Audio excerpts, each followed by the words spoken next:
Smile pretty. Absolutely. Hey, Bruce, have you ever done any improv training classes? Not at all. Monday was my first night DMing. This will be great. Welcome to Fighting the World, episode 3. I am Wistrick. And I'm Bruce. So our panelists from episode 2, which was Talk to the Game Makers, had so much fun talking to you guys about the logistics and the considerations that go into planning scenarios for Rapier Melee. That we're going to do it again. But this time, we're hoping to do a little bit more of a practical demonstration of live, on-the-fly scenario building as it would happen for various events across the known world. Encountering all of the variables possible, including some of the ones you wouldn't necessarily think about. And the goal here is good scenario design and what it has to address as determined by you, the audience, us, the moderators, and fate. The war points here, they don't matter. This is going to include a lot of audience participation, so I would ask that you guys don't be shy in typing at us. Wistrick and I will be reading through and picking things as we go to throw at our panelists. We're not necessarily going to be using every suggestion because I need to get up early in the morning, but we're going to need your help. So please be on your toes and try to type at us as fast as possible, because I'm going to try and make sure that we keep this moving. But if you come to us a little late, it's okay. We'd rather have the suggestion there than not, because we may actually be able to run this twice tonight. So the first question, while we continue through the introduction, is I want you to pop into chat the kingdom you come from. Wistrick and I will be your DMs, I mean moderators this evening. And while I'll be prompting you for things, please do not be shy about typing responses and comments and thoughts into the chat so that we can maybe use it to help make our panelists' lives a little bit harder. So first up, I want to have the panelists quickly reintroduce themselves, and we're going to start with Warwick and just go down the line. I'm Warwick from Ontier. I've been playing in the SCA for over 20 years. White Scarf Master Defense, all that kind of stuff. I've been doing Melee. I started out in Melee. It was my first love. It's really what got me into it. And I've been running war practices and designing scenarios through that entire time. And coincidentally, I'm also, I work professionally as a game designer. Okay, next up is going to be Hawk. Hi, I'm Hawk from Trimaris. I've been in the SCA, somebody has to math, something around 17 plus years. Rapier Fighter, White Scarf, mod, so on and so forth. I'm currently co-making Golf Wars with Master Wistrick over there for next year. I've been involved at a KRM plus level for Golf Wars for, I think I said it was 8 or 9 years, which is a little scary looking back on. And so it means that I've done a lot, both as a general and as creating scenarios and dealing with scenarios and running scenarios at large events like that. All right, excellent. Thank you. Mundanely, I work as an elementary school teacher, so you might notice that show up as well. What? That's why she's the marshal in charge. This is why we get name tags. And milk and cookies. And that's why we also periodically get talked to like we're second graders, because we deserve it. Yeah, Avery. that's because you're you, Yes. Avery. Could I have Yourself. you mute your mic, please? You got it. All right, and last but not least is Oliver. Hello, I'm Oliver. I'm from Kaid. I'm Master Defense, White Scarf. I've been playing since the 90s, and I started designing scenarios back in about 15 years ago. I teach a class on breaking down all the different bits and pieces that go into scenario building, so you can get a basic understanding of how you can build and rearrange scenarios and put them together to have fun. All right. Thank you very much for being here tonight. And thank you guys in the audience. It looks like our special event is going to be in Trimaris, so we're going to really rely on you to tell us what's going to happen and what's not. I know Hawk can keep us a little bit honest here considering she might be from there. So the first thing we're going to do is we're going to build the background of the scenario before we let them start really planning. We know now that our event is in the southeastern coastal United States on a thing that looks kind of like a pan. And the first thing we're going to do is I'm going to ask you guys what size should this event be. So I want you to listen to the letters I say. There are only 3. You only have to keep track of 3. And pop the letter that you think this event should be into chat. So A is going to be a small local kingdom event. So you're only going to have a maximum of 30 fighters. B is going to be a baronial war, which is going to be about 60 to 100 fighters. And C is going to be a large war like Pennsic or Gulf Wars with 300 to about 600 fighters. And since we're in Trimaris, it's probably going to be mostly like Gulf Wars. And I'm going to give them a couple of seconds to type stuff into chat. And I want to hear quickly from the panelists. I'm going to open it up to all of you very briefly. Why is the size of the event important for planning your scenarios? I'll start. The different size scenarios, depending on the number of people we have on each side, will determine whether or not certain scenarios will work well or they will fail.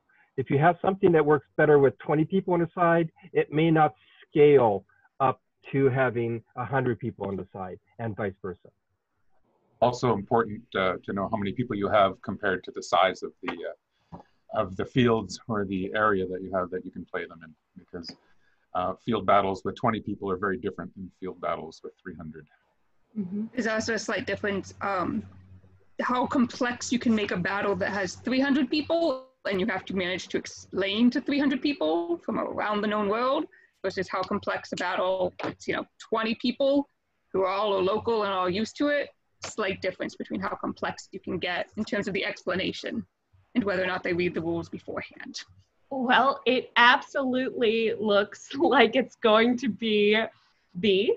The panel, they're taking it easy on you guys.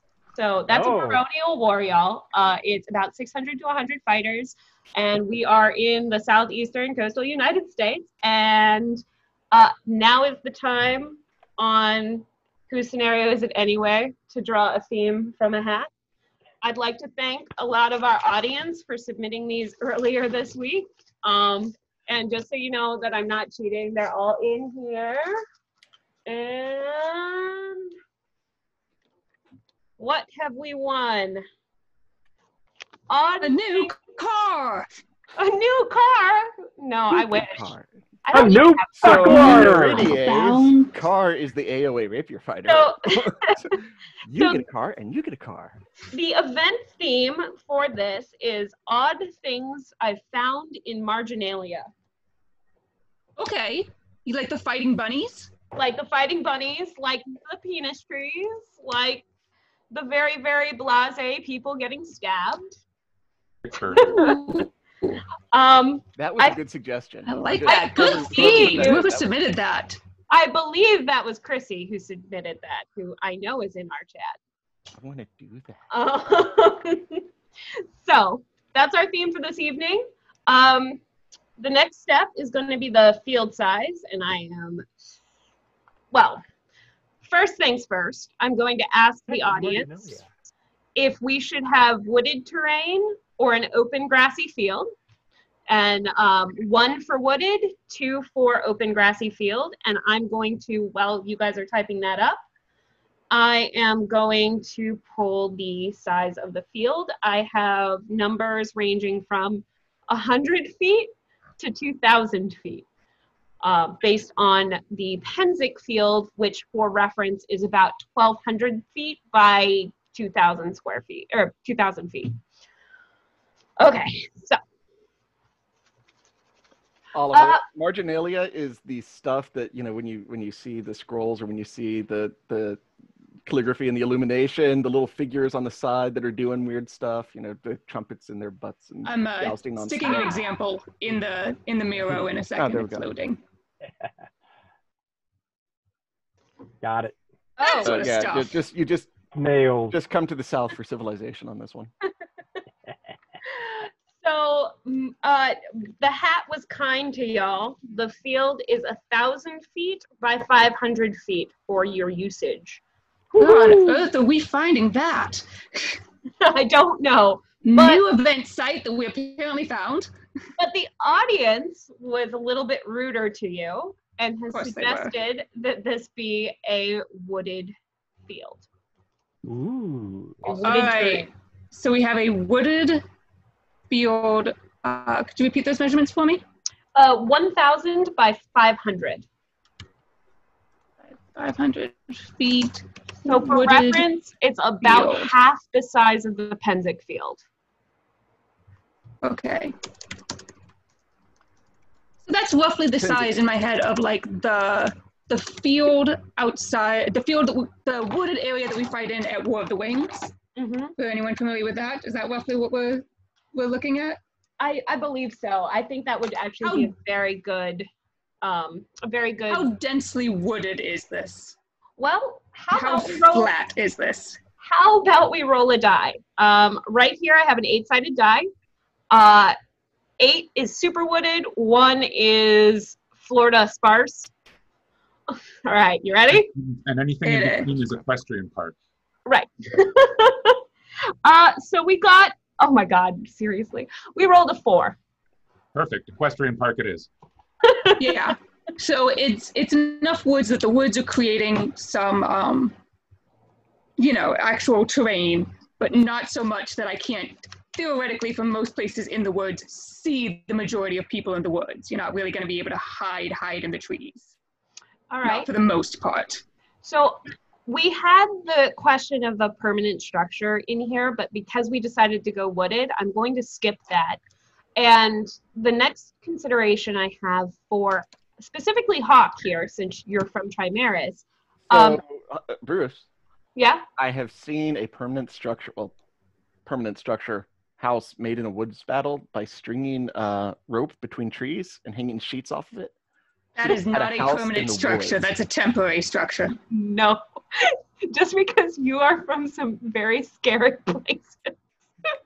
That is terrifying. Look, That wasn't a structure. That was you doing laundry. we Oh, got he's fight in supposed it. to wash the suit. So I'm going to skip the permanent structure because we have an interesting set of terrain here. And I'm going to let the panelists get kind of creative with this because we don't have time to like pull up actual maps. But the next question I have, and I'm going to aim this specifically at Hawk, since Hawk, being from Trimaris, will know a little bit more about this. I've been to a couple of events in Trimaris and around that area, and I've never seen hay bales. Why? What's the consideration on getting hay bales somewhere like Trimaris? Honestly, we don't tend to have a lot of large enough melee type events to support the use of hay bales. Hay bales, for anyone who's not played with this, hay bales are expensive and they're kind of a bit of a waste resource. Like you use them and afterwards you don't tend to do much with them. They're probably going to get exploded over the course of the war. They're going to fall apart. You're going to lose some of them. They're not a great resource. So especially if anyone's gone to Golf Wars in the past couple of years, they've seen that we've moved away from hay bales and started doing those pipe PVC structures that are a little bit more solid. They're a larger cost at the beginning, but after that you use them year after year.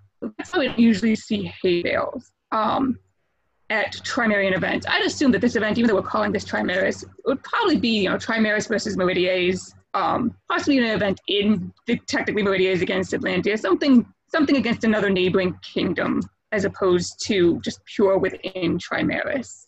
So somewhere up in that Panhandle area, Panhandle skirmishes is an example. This year we're gonna have a nice Panhandle skirmishes with a theme. Thank you, Warwick. That's exactly what I was gonna ask you to do. Start adding some trees to our lovely map. So thank you very much for that insight. And so the next question I have for the audience is, how long should this event be? Is this a week long? Is this a 3-day? Or is this a single day overnight camping event? And please also pop in the chat what day you think this battle should be on. Is it at the beginning of the war, the middle of the war, or the end of the war? And then I am going to be a magnanimous DM because I know that if Hawk was in charge of a baronial war in her neck of the woods, she would be hella prepared and have things like flags and stakes and paint and tarps and whatever else she needed, or would bribe someone to go to the local box goods store to pick it up for her. So we're not gonna go into that for this one. Are there any? Part of the reason why we're asking a little bit about when in the war it happens is because sometimes the Ravine is a great example of Gulf Wars. It's the last battle on the last day of a week-long event. Personally, I hate the Ravine at that time. I really want to move it. It's on my goal list because people tend to be getting tired. Tempers tend to be getting a little frayed by that time. The ability to do more complicated things starts wearing away at that time. It's a small consideration, but when you get larger and larger events, it is something to think about. All right, so it looks like the audience wants it to be a 3-day event with the battle in the middle, because on Saturday, I would assume that that is the middle of the war, being that Friday is the first day and Sunday is usually the last. The day with the most people that would be there. Right. Bigger battle. Absolutely. Thank you very much, audience. You guys are really on top of this, and I apologize for like really awkwardly looking over here to try and read through it. Okay. Hey, Bruce? Yes. Real quick, to counterpoint Hawk there on the hay bales, on the West Coast, especially down in Kaid, we use hay bales a lot. We rent them and return the ones that aren't broken, which is we lose about 10%, usually on the heavy field. But for us, we don't have the ability to have places where we can build permanent structures as easily or store that. So we rely heavily on hay bales. So it's just different interkingdom anthropology. Mm-hmm. Which is part of the reason we're here and really lends itself to the next question I have. Well, and it might be, things go moldy in Florida. Yeah, and weather related was the other thing, is we have very little rain. Right. I expect that hay bales just last longer in storage there. I saw that, Hawk. So that leads itself beautifully to the next question I have for the panel as you guys are working on designing your really beautiful map there. Kudos to Warwick. I know, I'm really impressed. That is a very nice looking map. It kind of looks like the 100 Minutes War site, actually, out east, where they have the rapier battles with the little islands of trees. Why do we have a snail? Oh, never mind. Makes sense. Marginalia. But the next question I had are there any event-specific rules that we're going to have to follow because of where this is? And what would they look like? I know with Gulf Wars, there are a lot of really interesting rules about like no DFB, no shield sizes, and oh, heaven forbid, if you stab the queen, do not stab the queen. What type of interesting rules would the audience expect to see at this event? Can I tell them we're changing them? So I realize we're slightly skipping we're ahead advertising Gulf Wars. to our good friend George, which is that when Long we may hit he these rules, reign. I haven't even pulled George out yet. I know, but it's going to slightly show up in a moment as you guys come up with these rules for us, which is that one of the considerations is, for example, in Trimaris, we don't typically do DFB because we don't do DFB at Gulf Wars, and we don't do DFB at Gulf Wars because we don't, it's a circular logic. It works great, I swear. But depending on who the crown is, or whoever's in charge of this event, whoever has the end here, say, of this event, it might be that we go, you know what? We really want to do DFB at this event. This is a great way to start playing with DFB. How do you feel about this, Your Majesty? And if we're fighting against another kingdom, how do you feel about this? Both sides. So it's something that might be considered. Personally, I love DFB, especially in a woods battle. I think DFB can be a big game changer. And so it's going to kind of turn into, if y'all say no DFB because it's Trimaris, can I ask the crown to say no? Well, we might come to that. So the George that the wonderful panelists are alluding to is going to be our game changer for the next step. So step 2 is going to be them beginning to design this game, which they've already drawn out their map, but they need to start looking at things such as win conditions, the format, some of the other things that are very important in planning a scenario for Rapier Melee and having it be successful, which if you've watched our previous episodes, you would know we have defined as having fun and staying fairly safe.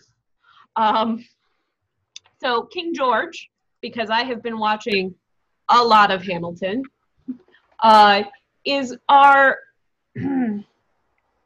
graceful and magnanimous king who has a lot of opinions in supporting Rapier. And he will be coming up later with certain rules, regulations, requests for our panel. I do have one last question, actually, as we sat here and we kind of created this event. And I can kind of answer what it would likely be in Trimaris based on how we've described this. But something to consider is what I will call the seriousness of the event. Basically, whether or not you can bring out rubber chickens.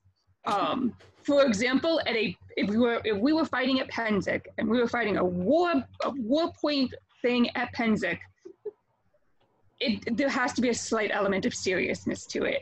People really care about who wins this. Like, it's a big deal to a lot of people, as opposed to if I'm, doing a baronial event and, it's the theme is the Princess Bride. Obviously, there's not such a big deal on who wins it. It's more about the fun, more about the theming. So I would assume that this event is a fairly non-serious event in terms of that sort of thing. You only say that because we're dealing with people jousting with snails.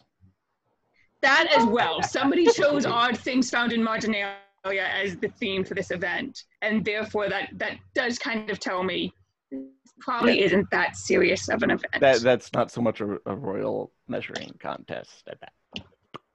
Yeah. I mean, maybe the queen is a laurel, but anyway. Okay, so audience, Maybe the king is. I've seen a very interesting. Maybe she's a knight. Oh, that would be amazing. I've Going on. Interesting discussion about what time of year it is, and I'm going to say that this is peak event season. This is when it is safe to be out and when most of the events happen in the southern area. So, Hawk, what time of year is it? It's the fall, October. Perfect. All right. So the next question I have for the audience is, how serious do you want this event to be? Is this Pennsic 50 years of riding on it? Or is this a much more relaxed local baronial war where they play the Outlands drinking game? What type of event is this?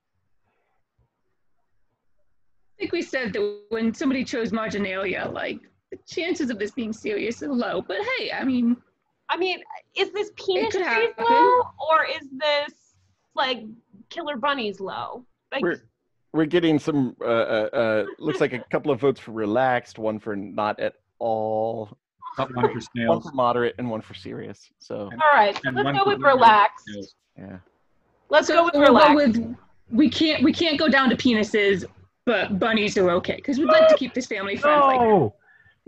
We just take the Well, it pool was family noodles. friendly until you said that. I've said Yeah. the word penis like Genitalia. Settings on the YouTube channel now. no money We may for not you. use genitalia. You can just call them Richard birds. Richard Bird. Oh, I like that. All Hawk, right. What we need to do is to take some pool noodles, put them in the trees, and then people could fight with offhand pool noodles. Save that for later. We're moving on. So we're now in what we called step 2 in our outline of this. They're not bad mods, they're great mods. That's why they're here on this very prestigious panel. So we're in step 2 right now, which is what we nicknamed Get Cracking. They're going to start planning this because they have all of the background. They know some of the logistical concerns, and as we present certain challenges and certain benefits to this scenario, they're going to hopefully be flexible around that. So I would like to hand it over to the panel to let them plan for, I'm going to say like 5 to 10 minutes, and I'll jump in as things are going. So let's go. Go panel, All right, go. so what do we want as our win scenario? Is that a pond? That's a pond. Warwick? Yeah. Okay. Warwick loves ponds, and he actually has a really great, fast, easy way to make them, which is that you basically take a blue tarp, which we have a lot of in Trimaris, and you just tack it to the ground. Ta-da. So is Woods this a battles are res usually, battle or a non-res battle? I would say res battle, just because I'm going to admit that. Can we back up just a bit? So, Sure. So the idea of marginalia is going to inform the theme, and the theme can help us decide what kind of battle we want to have. How are we going to use the theme to inform the battle? So one of the things Go ahead. I thought of, we got snails and bunnies right out of the gate, right? Yeah, and go ahead, Hawk. I'm going to talk after you do.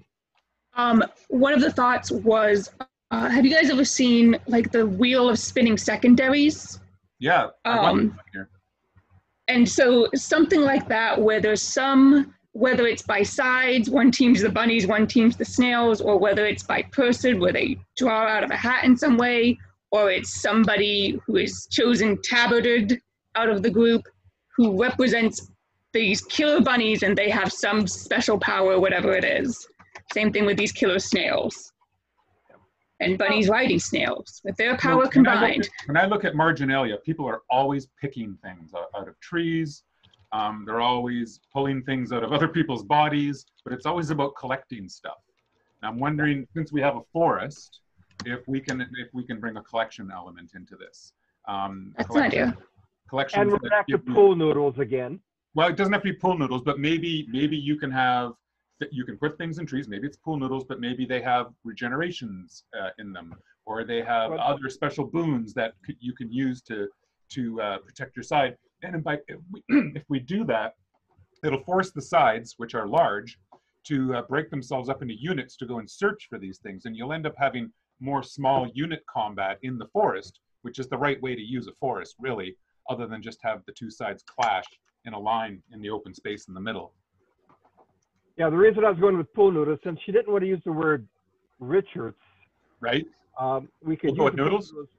The pool noodles would be the Richards that are in the trees, and you can collect all the shiny Richards that are there. The other thing we could do is have certain people on each team be either snails or rabbits. The snails could only be allowed to walk at a slow pace. The rabbits could be allowed to run.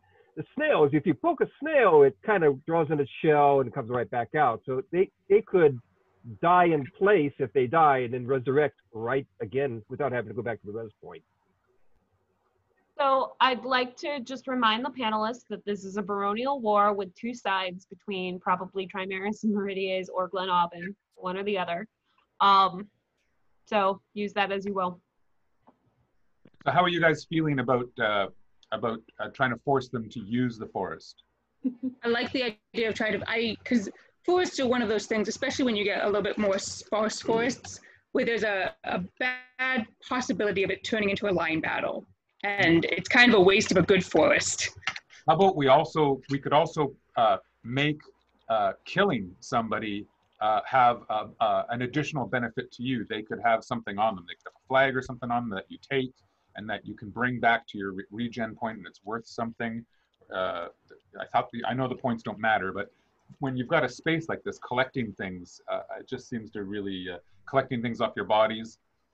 When you're in a place, if you're in a forest, you really have an opportunity to sneak around and creep, and maybe you come around a corner, you're not even sure if that's one of your units. It could be the other side, right? I think it would really add an interesting element to it.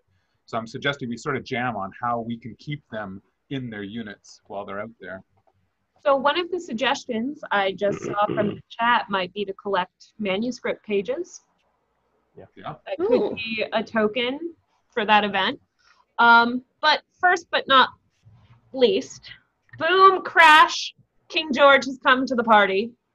Excellent. And King George has seen the new rapier spears and is very interested in them. Of course I he know is. we're in the woods, so Does he have an authorized group of knights? Authorized in rapier spear? I can't answer that question. He only gave me Stop some helping. details. He only gave me some details, but he's very interested in them. And if you can't implement rapier spears, is there another way to let people play at more of a distance? I mean, in honesty, this is one of the. I'll back table. I'll boner that for the moment, because I will admit, if we look a lot of these pictures of marginalia, it tends to involve a bunny rabbit with a spear, riding a snail. Of course, it does. Which could be a very interesting way. Is the only way that you're allowed to use a spear is if you have your snail right next to you. Otherwise, you lose your spear power. But I'll say that we'll get back to His Majesty and we'll let him know what we can do with that. We're looking at the rules and seeing how many people are authorized. We'll get to back to Your bury Majesty. the shovel him? Did you just bury the shovel, King George?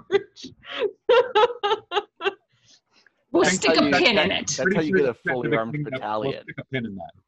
We'll take that awesome suggestion and give it due consideration, Your Majesty. So the nuclear option for anyone who ends up in this situation, for the record, is the very useful phrase, "It's not safe." And I mean, obviously fun, try not to be a Debbie Downer. I mean, actually consider, is it safe? At the moment, because so few people authorized, because we've been under quarantine, nobody's really gotten to play with it, I'd say no. But pretending that this event takes place 2 years from now, that's not nearly as much a consideration. So we're collecting things, I think was a good idea. I wonder though if we could find a couple fighters who'd been part of the experiment on each side, that we could give them special snail slaying powers or rabbit slaying powers with their spears. Yeah, and I think that's that's kind of what I'm thinking of it. Let's kind of get the bare bones of this scenario first, and then we'll figure out how or if to work spears into it. So we've got two sides. King George Your has been placated. Yay! Your Majesty, are we expecting roughly equal sides? So yes, for this one, Okay. we'll do equal sides since I was rude to you last time. What are our numbers again? This is a baronial 60 to war, 100.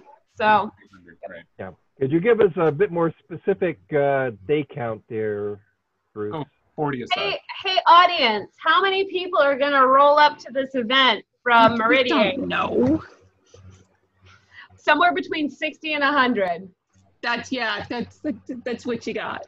So- You're not getting that many fencers Yeah, from you're not- Meridians for idiots. We're gonna go with 60 to 100 and probably closer to the 60 than the 100 between those two kingdoms, just based on the area it is. October's a busy month, blah, blah, blah. All right. Two so sides.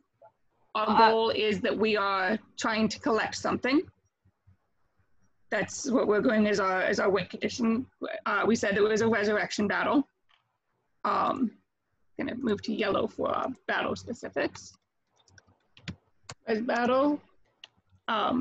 What are we collecting, and is it just generic collect as much as you can, or are we doing some version of you're trying to collect specific things, like only certain things are worth points to collect?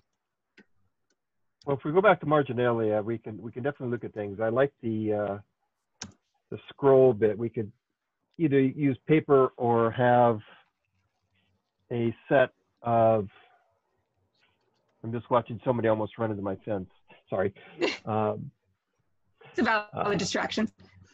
Or tear up some broadcloth into sizes that we could use, and then those could be scattered about. Yeah, I really like the idea of making them fairly easy to see, but not necessarily easy to find. Like you've got to search around for them. So you've got parties out there searching for things and trying to kill each other. Is it worth actually, having? I want to highlight something that Oliver just did there, because it came up in our run through of this. But in the run through, we were talking about how do you mark people, and we said, well, you get tabards.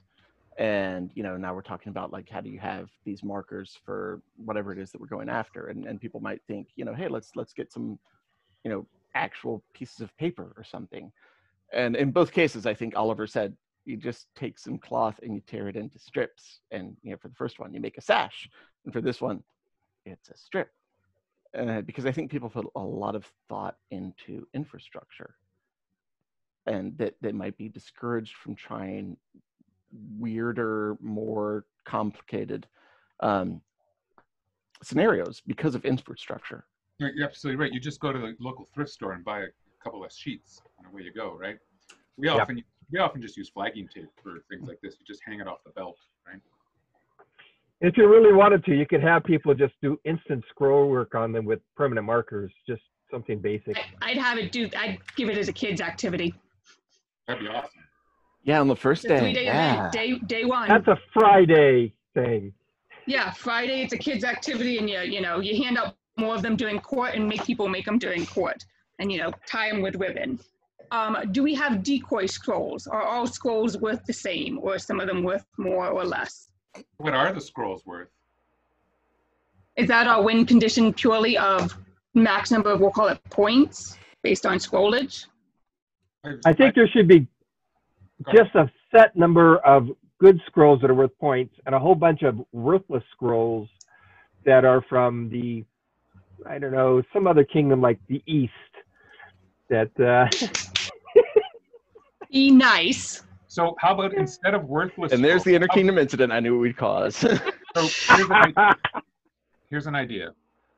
Instead of having a regeneration, instead of having to have to go to a regeneration point and wait, we can make regenerations flags or something that you've got on your body, and you can have a certain number of them. Everybody starts with one, but you can get more.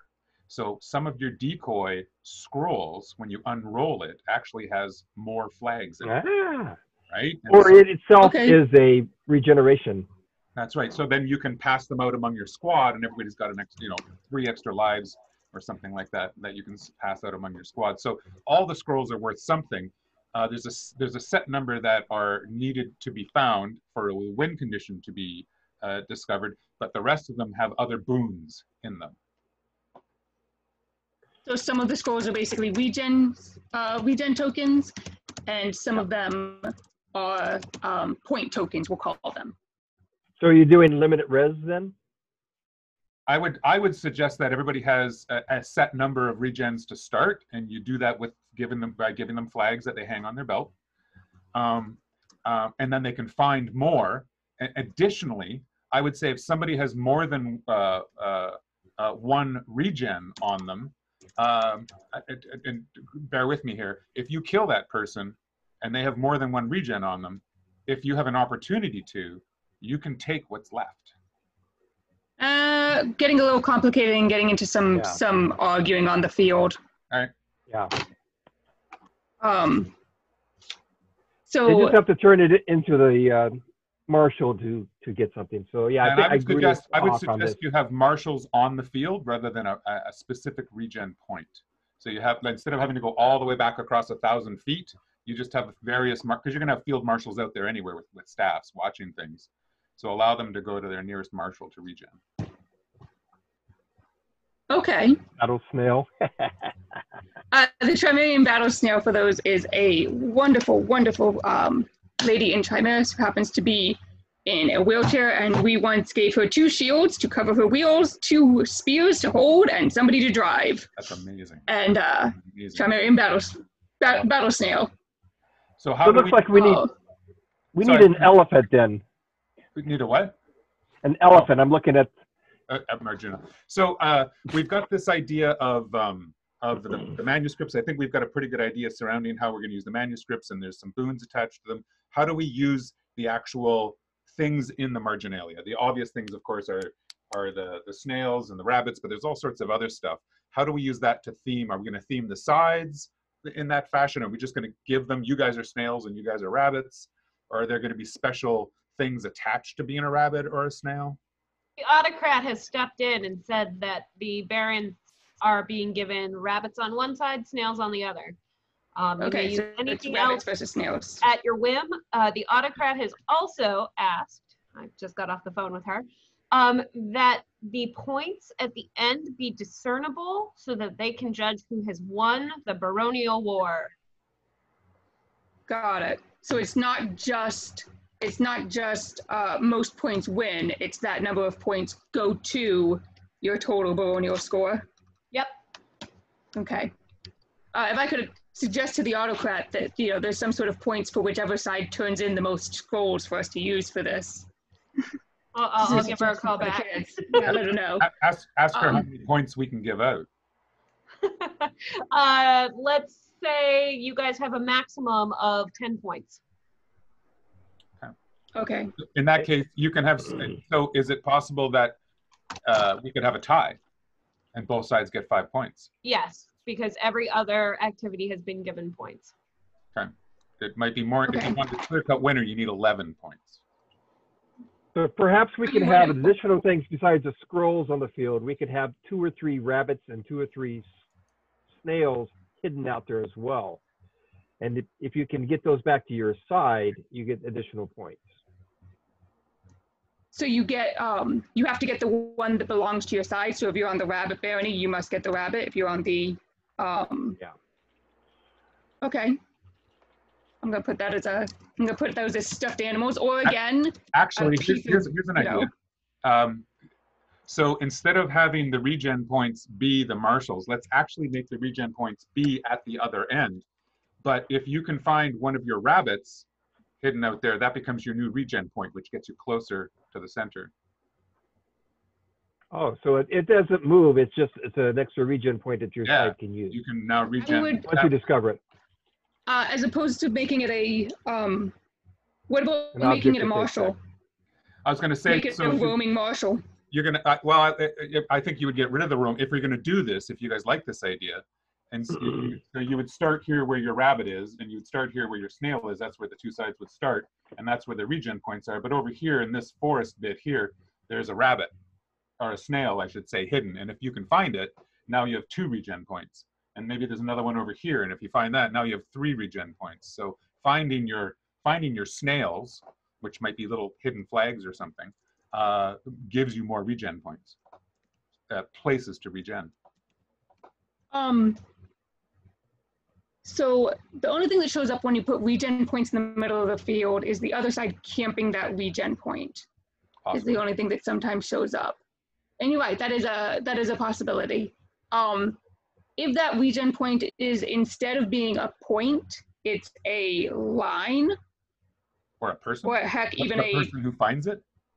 Or a person, is that, what about moving, depending on what we have for scenarios, is it possible to move the Oh, a line. I see what you mean. So across the whole field now, it becomes. Yeah. So you go behind that, now you regen. Yeah, that works too. And maybe what it is as opposed to there being a snail right here, the snail stuffed animal is over here.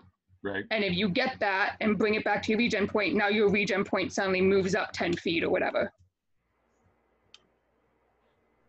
We're getting a little complicated with this. So everyone knows right now we're kind of spitballing a lot. For sure. And just because we're giving these ideas, not all of these are going to show up. This is just this kind of, and this is part of it, is be willing to come up with crazy, random, wild things like this, even if they're not perfect. And you're gonna look at it and you're gonna fall in love with an idea. You're gonna think it's amazing, and you're gonna want to put it in, and then you're gonna play test it, and you're gonna realize it was a terrible idea. Yeah. So is there any objective other than collecting, any win scenarios other than collecting scrolls? I think we all kind of liked that, collecting scrolls. I think we all liked that. I think it's got to be the scrolls, because are we talking unlimited regen, or are we talking limited regen? I think doing it as, because Trimaris is hot, even in October, there's no month that is not hot. I'd kind of want to run this multiple times, do multiple short ones, right, as opposed to one long one. So limited regens, you can scatter some regens in some of the manuscripts. They can switch sides, they can do it again. Mm-hmm. So then your win condition is having the most manuscripts, and that can be because you've killed everyone else and then found all the manuscripts. is your win condition is most point manuscripts, since we're Yeah. so some manuscripts are not worth points, they're just worth regens. Yeah. Some But if there's- manuscripts If are there's only worth 11 on the field, once points. all 11 have been found, the scenario's over, right? And you just count them up. Miguel actually had a kind of interesting suggestion. The times that the regen points differ in the time you have to wait. So that's the good. idea of some of the ooh, okay, so what about some of the manuscripts? So some of them are points, those are easy. Some of them are regens, and we may or may not play with that. Some of them being, we'll call it superpowers. And it has to be things that either it only applies to the person who got that, or it's something that's very blatantly obvious to the entire field that this superpower has now come into play. So how about there's no shields or case allowed on the field, but if you find a snail, you get a shield. If you find a rabbit, you can have a case fighter. Yes, move. I like that. Put multiples of them out there, you can hand it to someone else. Yeah. Okay. I'd almost go the other direction because since snails have those two eye stalks, it's kind of case. And the rabbits are the ones with the shields, right? But snails have a shell. That's Yeah, snails have a shell. I'm sure you could theme it however you wanted, but those are two things that I always see in Melee, right? Yeah. And we can just say no, please, it's sword and dagger, or sword and cloak, but there's no shields. And obviously you must be authorized in this style. I can hand it to someone else who is. Do we want, since His Majesty wanted spears, do we want that to be one of the things that you can get? Oh, maybe the rabbit. Noodles. Yeah, the rabbits get the spears and the snails get the shields. And then what about, I kind of am looking at this elephant picture up here that's got a gazillion people on it. Either that or choosing something else marginal. I mean, this very strange one. I mean, maybe a unicorn, you get case because, they had no idea what unicorns looked like. They look like I goats. believe uni means one.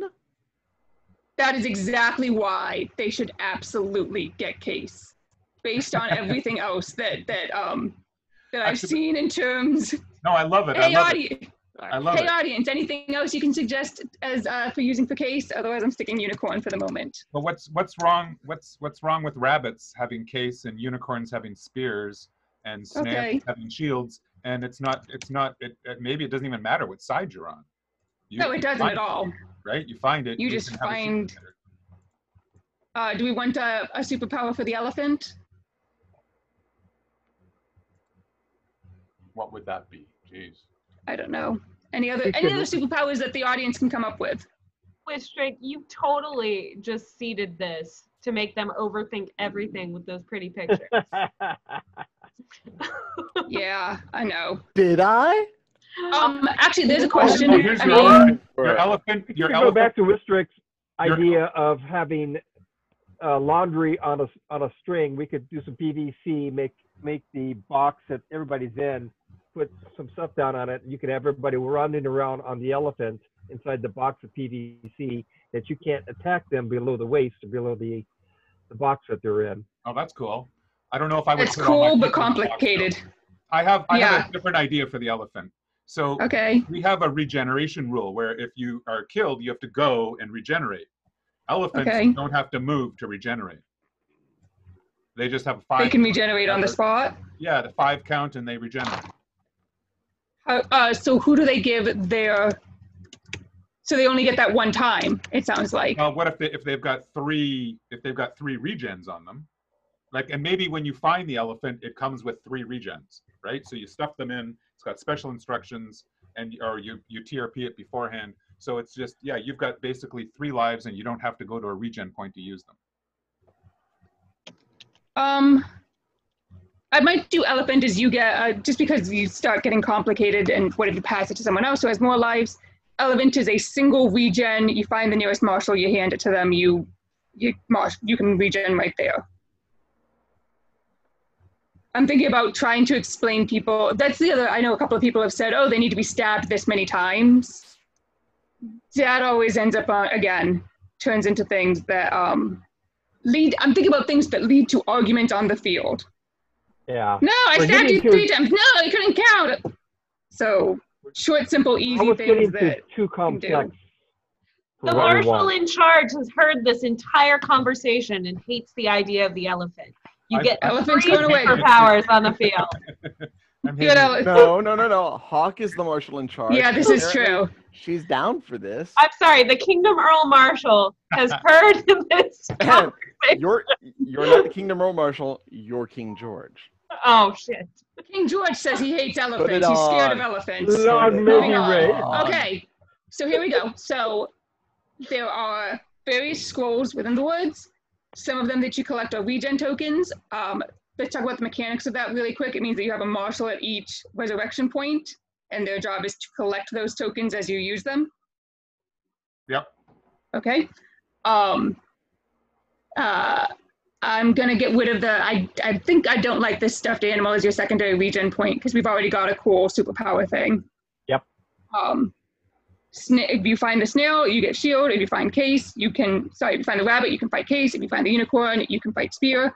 Again, assumes that you are authorized in that style and it can be handed to someone else. So Yes. Manuscripts can be handed to people until they are used. And we can color these different things and you have to put it somewhere on you. So when you find a manuscript that's worth points, do you keep it on you or do you take it and hand it in somewhere? Now that point has been earned. It is not would have earned to- until you turn it in. Right. I agree with that. It So is you up get to that you Do When- you give it to a marshal, to a specific place? when res point. Any res point or the original res point? We're going to stick with a single res point for the moment. I think adding multiple res points is getting a little complicated since we've already got this special rule set. Yeah. I'm conflating the two. Yeah, res battle, res person to go to, turn in points there.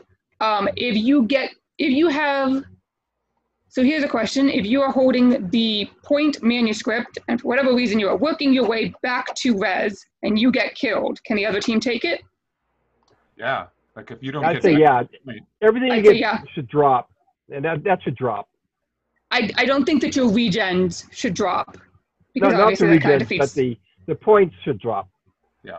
What the about, here's a special? question. Yeah, powers, do those drop? I think the powers should drop. I kind of like powers dropping. Powers and point scrolls should drop. I like Pascal's question about are some of these animal things negative? No, because that person would, if you make something negative, chances are they'll find the manuscript and pretend they didn't. Yeah. It's like, oh, I didn't see this. Yeah. well, you could always make them monkey's paws. What to define? Well, they come with a plus and a minus. You get to fight with spears, but you can only fight. You got to hop. I don't know. Of course, we would never do that, but that would Yeah. be right. Somebody said Never say rabbit never. case, and I will absolutely do that. Rabbit, you can get case or dagger.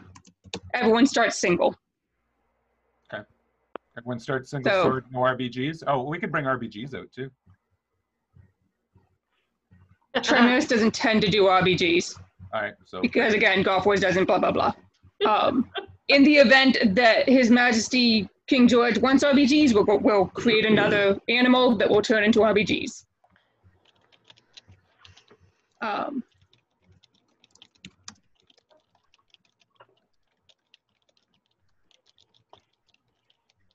Okay, when killed, everything but regen tokens start.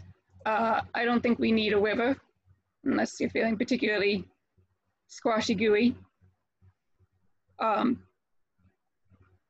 If you step in a pond, does that kill you or does that knee you? I think it'd be more fun if you could knee walk through them.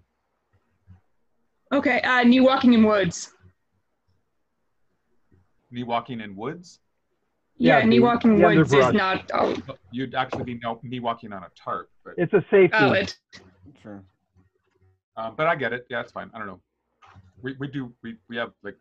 20 outdoor events a year, so we knee walk on everything.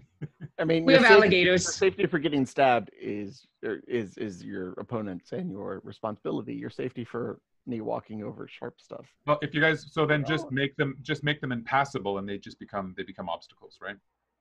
Okay. And then they become more trees, and Yeah, then they're just trees. But you've already got trees, so what's the point of having them? It's more fun if there's knee walking. yeah. What about if you step on one as opposed to knee walking, you sit. You can sit anywhere on that top. You can't leave the top. You don't swim well. You can't get out. Or you can consider it a death, up to you. That We might be getting problem is complicated. we lose fun if somebody has to spend 5-10 minutes of the scenario sitting in water. Suicide is always acceptable. What a hard ass.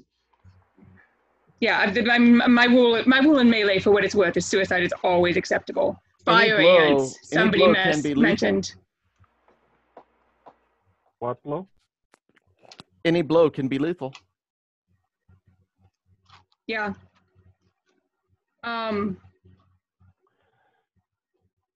So I'm not sure how I feel about the ponds.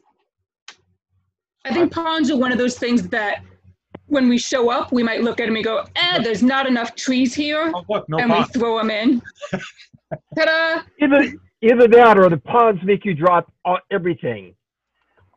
Anything that you have carrying your res lives, any scrolls, No, any special I don't- powers, you just drop them.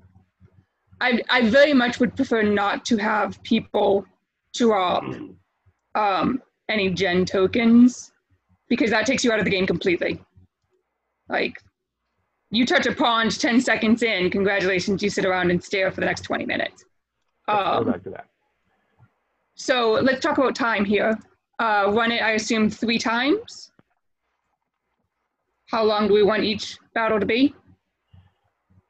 The battle time depends on who, because they have limited reses. It'll be whenever one side has either been completely incapacitated or all the winning scrolls have been found. Yeah, I'd say But give it, we could max 10 minutes, 15 minutes. well, I'd say let them run it once, and if they're done in under 10, do it a second time. And if the same side wins it twice, you're done.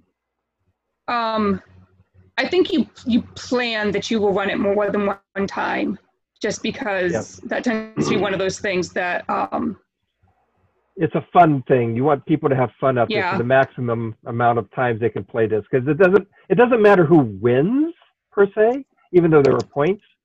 We want to keep them occupied and have them having a good time. Makes sense. So play 3 times, play until all points are scored. So, quick question: the whistles are supposed to be marshals? Yeah. Perfect. It's the best I could do, sorry. No worries. No, I think it's cute because you actually say, oh, the marshals are going to stand in specific places. And I tend to be like, marshals, go stand where stuff happens. Well, what I usually tell them to do is, this is your zone. Be in that zone. Yeah. Okay? So for the panel, for an event this size, which is probably capped at about 60 fighters, maybe 100 if you get really lucky, how many marshals for a scenario like this in the woods is, I'll say, sufficient? I know it depends on the terrain, but what are you looking at? What is part of that decision-making factor in making sure that this stays safe? I'll take as many field marshals, which is people with staffs around the edges, as I can get, and I'll put them in helmets. As for the field, what do we got? 60 people? Did we say we got 60 people? 60 to 100, yeah. Oh, okay. Well, if we had 100, I would probably add 2 more marshals. It's the size of the field because it's 500 by 1,000 feet, which is a large field, and the marshal can only see so far through the woods. And they're going to You need to be gravitate. able They're going to gravitate to the action, right? So Yeah. Enough to be able to do that, because there's going to be all sorts of stuff happening everywhere. Yeah, so we're going to need enough marshals there to be able to see every part of the field at any given time. So the other where kick the fighters is, are. well, we're encouraging the fighters to be doing small groups. Yeah. So they're that gonna is be a everywhere. thing. I'll note that one of the things is this, these resurrection I called them marshals. Those don't have to be marshals. No. Those can be anyone, and that's a great place to stick. You're gonna laugh at this. Teenagers who are too young to fight. That's one of those places like that can be a great job for them because requires, a little bit of responsibility. I had one at Golf Wars where I needed somebody to keep time. I literally had a 5-year-old keeping time with a cowbell, and her mom was there with a watch. It's also a great place to put a couple of pop-ups so people can dump water and gear and stuff there in their chair. Yeah. I have one question, and now I forgot it.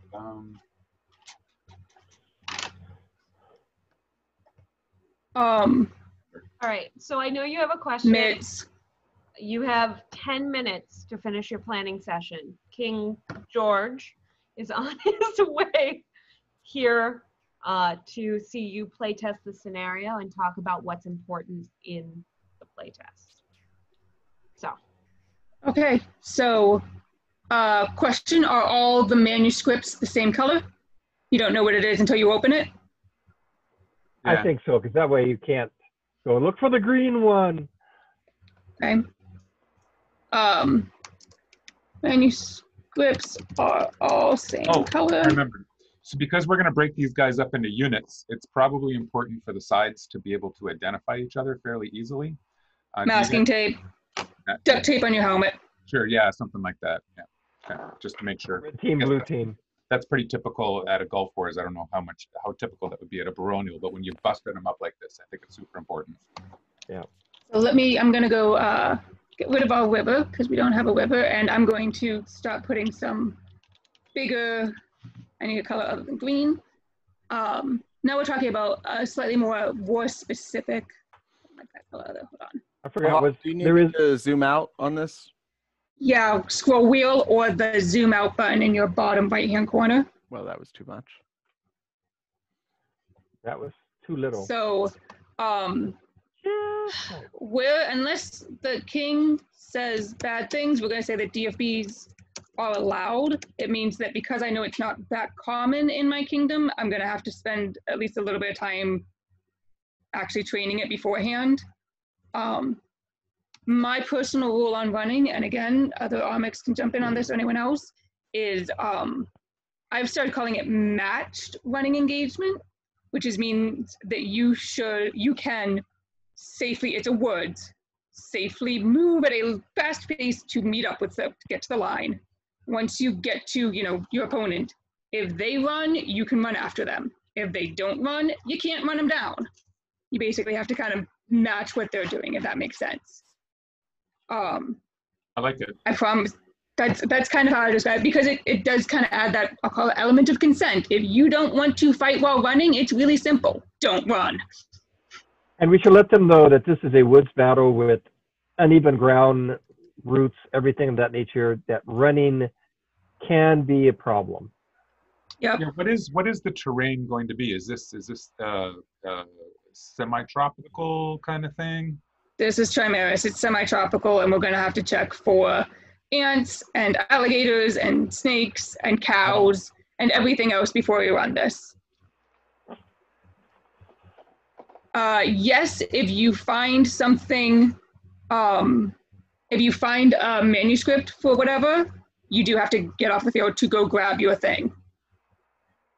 So it is, that's up to you to go do it. Or you might be like, I got this.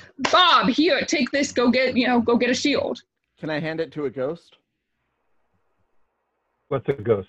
Dead person. A dead person. No. No. Dead people are dead. They cannot hold things. So that's a good question. So here's my other question. You can hand off the superpower. Actually, can you hand off points? Yes. Actually, you know what? That's actually, now that I sit there and think about that, hold on. Because that ghost theoretically has a regen. But they haven't regened yet. They haven't regened yet, but they're going to. But at that point, they're dead. They're simply moving in space to get back to where they can become alive again. So ask yourself this: what would be why would you not want to allow a dead person to bring it back to the regen point where it could be used by somebody that might be there? Because you're using a dead person to do tactic stuff that live people should be doing. Right. We have a rule against that. Yeah, so, and I mean, I realize we have a rule-ish. It's not like written in stone anywhere, but it's worth sitting here and going, hold on a moment, is there, because my default was to ask me, I went, no, dead people don't do anything. But then I sat there and went, am I just saying that? They walk back So to the regen point carrying everything they have. So, and because there's the thing, so let's pretend for a moment, Oliver and I we've made, a little buddy unit. We're fighting. Oliver finds a manuscript that says rabbit, and as he finds it, he gets killed. He would be allowed to take that and go back with that rabbit and, blah, blah, blah. So Oliver and I are fighting. I find this manuscript. Oliver still gets killed. Can I hand it to him? That? Oh, yeah, you're right. There we go. That's why. Because you drop it. There we go. That's the answer. Dead people don't carry anything but regens, therefore dead people can't carry superpowers. Thank you. Good memory. Here we go. All right. This is why we ask these questions ahead of time. We said match running engagement. I put that everything, when you get killed, everything is dropped. I think we said manuscripts. I kind of liked using marking tape. Seems like something that could be, or pieces of cloth torn into strips, depending, just what we have lying around. You need duct tape, you need some manuscripts, and you need some flagging tape or something for your regens. Yep. Are regens, so there's a question. Do regens and manuscripts look the same? No, I always envisioned the regens would literally be like pink flagging tape. Then you would lay it in the manuscript and then roll up the manuscript, and when you open the manuscript, you go, regens! Okay, could you then take the now empty manuscript and hide it back in the tree as a decoy? Why not? Okay, how are we attaching these manuscripts? Yes? That is, I love you. I love. Wow, did you just why? Because I asked those questions? No, because of that question. The other thing you could do is I was not even there yet, and you cut it off. The other thing you could do is the manuscript says, turn this manuscript in for a regen cloth back at your res point. Oh, I guess you could say that. It's got 3 in it, and it's worth 1 more when you bring it back. And that way we're not littering the field with shit. Yeah. Let's litter the field with shit. We got to pick it all up at the end anyway. Right. And the only reason I like that is because it does make it easier to drop things. Mm-hmm. When you get regen, it makes it, you're not sitting there going, hold on, was this my regen manuscript or was this what was this? Mm-hmm. So how are we distributing manuscripts? Are they rolled pieces of, I'll call it cardstock, whatever, paper, that we're putting on the ground, or are we attaching them to trees? I thought we were going to create manuscripts the day before as part of an arts and science project or with the kids or something like that. And then you're going to roll them up and just give them a little bit of twine, tie them up with a bit of twine, and then you're just going to go out. I wasn't even going to twine them, because if you twine them, they'll take too long to open. True, yeah. Just roll them tight. Yeah. And then you just you're like sort of sticking them in trees so you can see a little bit sticking out kind of thing, right? So if you walk by it and you're looking around, you should be able to see it. Okay, so they might be kind of like tucked near the roots. They might be put on just like on Survivor, where they have to go look for them. Not that I've ever watched that. I need my, okay, give me, this was yellow. Regen is, say the word again, what is it called? It's the marking tape. Is it marking tape? Flagging tape. Flagging tape. It's like playing flag football. It really is an Easter egg hunt, Pietro. An Easter egg hunt with puncture wounds.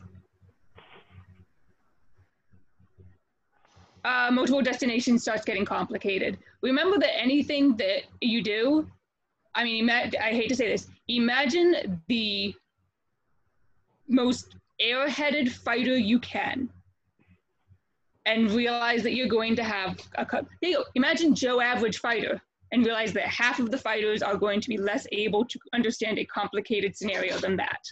Yeah, flagging tape. Flagging tape, yeah. I have a ton of it because I use it all the time in scenarios. I think one of the things that kind of has to happen is some version of when the field is being reset by the marshals, try to get the teams to either turn their backs or walk away or some version of that so they're not watching where we're putting things. Very good point. I mean, honestly, that's another thing of if you want to make this a kids activity and make it a whole group activity, non-fighters can go hide stuff. Yeah, You know. kids can be real dicks when it comes to that kind of. I know. But so this is kind of a fun thing though. The one thing that would be nice about kids is they're not going to discriminate against us 5 foot tall little buggers. Right. With, you know, All 6 get foot, some 6 foot tall, all of us sitting there throwing, you know, manuscripts 20 feet in the air because he can reach them. So But we'll let you stand on our shoulders. right. No, safety. 2 hobbits make 1 person. Nope, there's a rule at La Rochelle because of me. So no standing on people's shoulders. Okay, so just to recap, and I'm gonna scooch over and make this one big thing. Hold on a sec. Let me go stick a. Oh.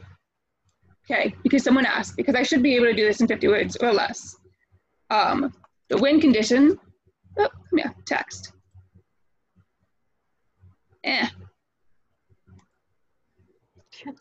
The win. Why am I on top of something? I think we can get rid of all of those. I don't know. You want me? I'll get rid of it. Yeah. I'll get The rid win of it. condition is collect point scrolls. That's how you win. You collect point scrolls. The most point scrolls. And it doesn't even have to be the most because let's talk about that. And this might be you guys talk about how many are there? Well, our king said there was 10 points, but of course we can shard out those 10 points however we want. Yep. Right. So how many point scrolls do we want to exist out there? Well, If we're going to run this multiple times, we can't really tie the point scrolls to the points that are given for the scenario. Because So it's just 3 times. collecting the it's just most. Yeah, it's Or you- whichever side collects for any given version of the scenario, each run of it, they get 3 points. it'd be really nice if we had 12 points to give out, Your Majesty. Ring, ring, ring. Your Or Majesty, not. could we have 9. 12 points for this? Deal or no deal? The king has decided you can have 12 points, but on the contingency that he doesn't gear up to get shot with an RBG 10 minutes in and doesn't get to play. Wait, we're not allowing RBGs. Easy peasy. Guaranteed. So wait, he's playing with? Okay, so wait a collect minute. point scrolls. So we have 12 points to play with. Somebody, Warwick and Oliver, tell me how that's waking up and what we're doing with scrolls. That's How many cool. point scrolls are on the field 4 each points. time around? Yeah, if you win, 4 points it's 2 each. points. Yeah. So Okay, so how many point scrolls are on the field? Has to be an odd 11. number. Well, it has to be an uneven number. let's do Yeah. 7. 7 point scrolls. If you win that scenario, that version, you get 4 points for winning. Okay, what if we I'll don't want any version of, because there's a difference obviously between I won 6-1 versus I won 3-4. Do we want any sort of, I'd say that benefit of that? I'd say that overcomplicates Okay. it and also rubs salt into the wound. got Yeah. it, collect point scrolls? Yeah. So that, So you got to get 4 of them, or a majority of them, to win the 4 war points. Yeah. Even though the war points don't he matter. gets you 4 points per run. And we said we're playing this 3 times. Are we sure we don't want to play it 4 times? How long do we think this is going to last? Well, I'd say you'd run the first one, and if it's over in 2 minutes, you divvy up your points a little more. Okay. And Yeah, I'll yes, We have a admit, suggestion in chat about how this might pull into scoring. Let me pull it up. What if we make all scrolls 1 point, and the act of turning in the scroll lets you get the extra weapon?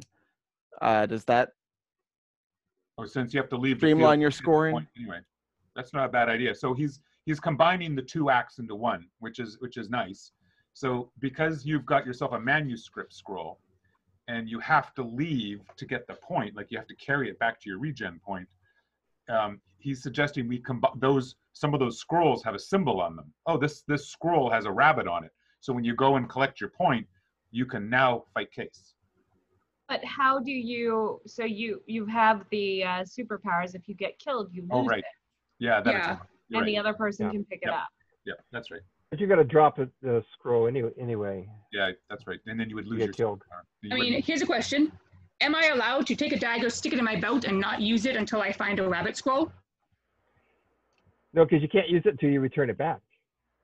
No, because the rabbit scroll, I mean, I can, But the question becomes, do you get the superpower the instant you pick up the scroll, or do you have to take that superpower scroll back to your side to pick up your weapon? stick it in your belt, Pasquale. if the answer is you get the superpower right away, people are going to want to have weapon caches out on the field, Yeah. which is I not think you need to, which is fine. Valid. Okay. it's not just finding it, it's finding it and taking it back. That's two parts of, Points you have to located take it. back. Points you have to take back. Point scrolls you do. We're talking about superpower scrolls. So the I think simple answer is you have to take everything back. The fun answer is you can have weapon caches on the field. Maybe perhaps the way to describe it is you can't have weapon caches on the field because we try very much to discourage people from dropping stuff on the field, but you can put it along the edges of the field. Good King George's wife has seen your struggle and has created belt favors to be hidden in the superpower manuscripts and put on their belt. If they are killed, they get traded. Now, that being said, King George has an issue with your scenario. Of course he does. So King George is kind of dumb.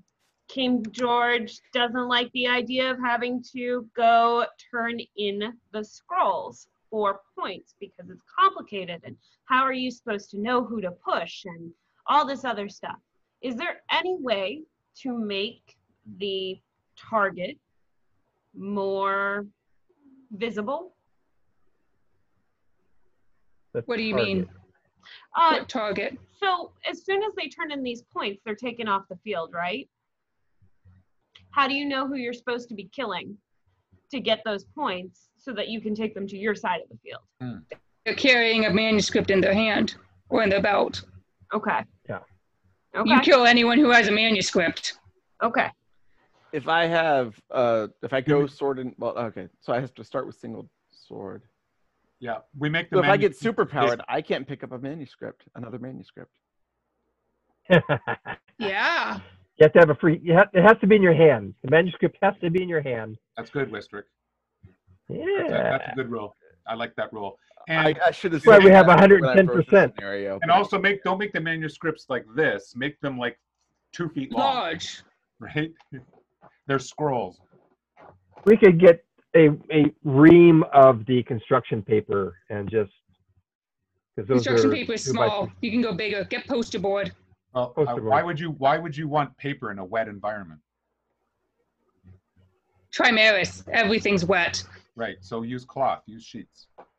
So we can go back For the to manuscripts? yeah. So the king wants to know, can you parry with manuscripts? Thanks, Tassin.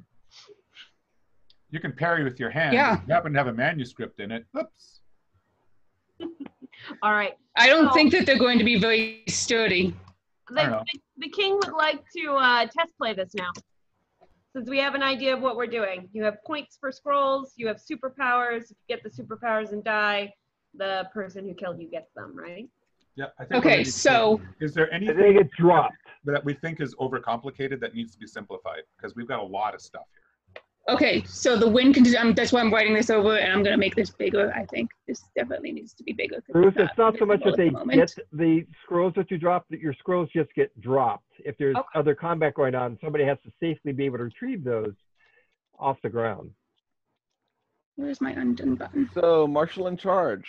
What's the site booklet? Right up. I'm writing the crappy version of it, and we'll make it into paragraphs in a moment. But that's what's coming over into this little speech bubble. collect manuscripts with superpowers. Rabbit equals 2 weapons, I'm gonna call that. Well, she's writing this up. I'd like to pick both Oliver and Warwick's brain on playtesting, the importance of playtesting, and how you guys do it. If you can keep it kind of brief and streamlined, since we have a lot of very complicated things happening on our screen, that would be awesome. But just talk to us briefly about playtesting and why and how. So I don't know if you want to go first, Oliver, because I always go first. You should go first. Okay, well, thank you for that. Yeah, playtesting is good. It gives you a chance to see how things actually work and give them a chance to break it before you get to the event. We do playtesting at a regional war practice that we do hold throughout the year within our kingdom. So we can do that. And another thought, but I'm going to send it back to you. And So for me, playtest, I like to paper prototype things. This is what we're doing right here. We can see it. It's visual. We've got tokens. What we can actually do at this point is we can pick a side. Oliver and I can each pick a side, or whatever. We can bring our moderators in, and they can pick a side each. And then they can start telling us what they do, what their plans are, what their strategies are. We can move chits around and just sort of see what happens in those different situations. What I always look for are fail states. And a fail state is a condition where your rules do not have an answer, or somebody is able to take a rule that you've created and make the game unfun, or the game becomes unwinnable because of something that they've been able to do. And I'll give you a really good example of a fail state. Tournaments, we often have single limb tournaments, and we say double kills or double death. And you'll ask, you're like, okay, so how are we going to do the finals? Like, what do we get? When we get to our top 4, are we still single limb? And they're like, yeah, single limb, double kill, double death all the way. Well, that is a fail state, because you could end up with no winners. Because if it's always double kill, double death all the way to the finals, you could end up having no winners. That's a fail state. So you need to look for those type of conditions when you're putting together a scenario. Can we get into a place where people are just standing around arguing because nobody knows what the right answer is? And that's why you have strong MICs who are able to step in and just make a call. You often get fail states when you have to make calls in the middle of a scenario because of something you haven't play tested or you haven't thought of. And so you make a call on something, and then it turns out that it wasn't a great call. And I've done that a couple of times. You just don't make the right call and everything goes to hell. So that's why in a situation like this, I would want to play this out just sort of in a role-playing type of situation, just to see what people would do in certain when certain conditions are brought out. Right. So the other question I have for you, I was kind of nice to you this one, much nicer than our playthrough, just because I wanted the audience to be able to kind of see your thought patterns and procedures on this. But what would you do if this scenario was, let's say, half the field was made unusable, or let's say the king decided he wanted his band of knights and him to all be unicorns forever as a third party in this baronial war? How do you implement, sorry, I'm a jerk.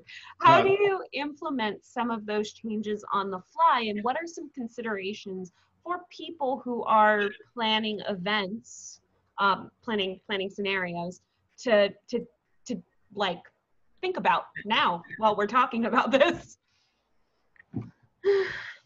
Well, the first situation that you gave where you only have half the field, I would then create half the goals.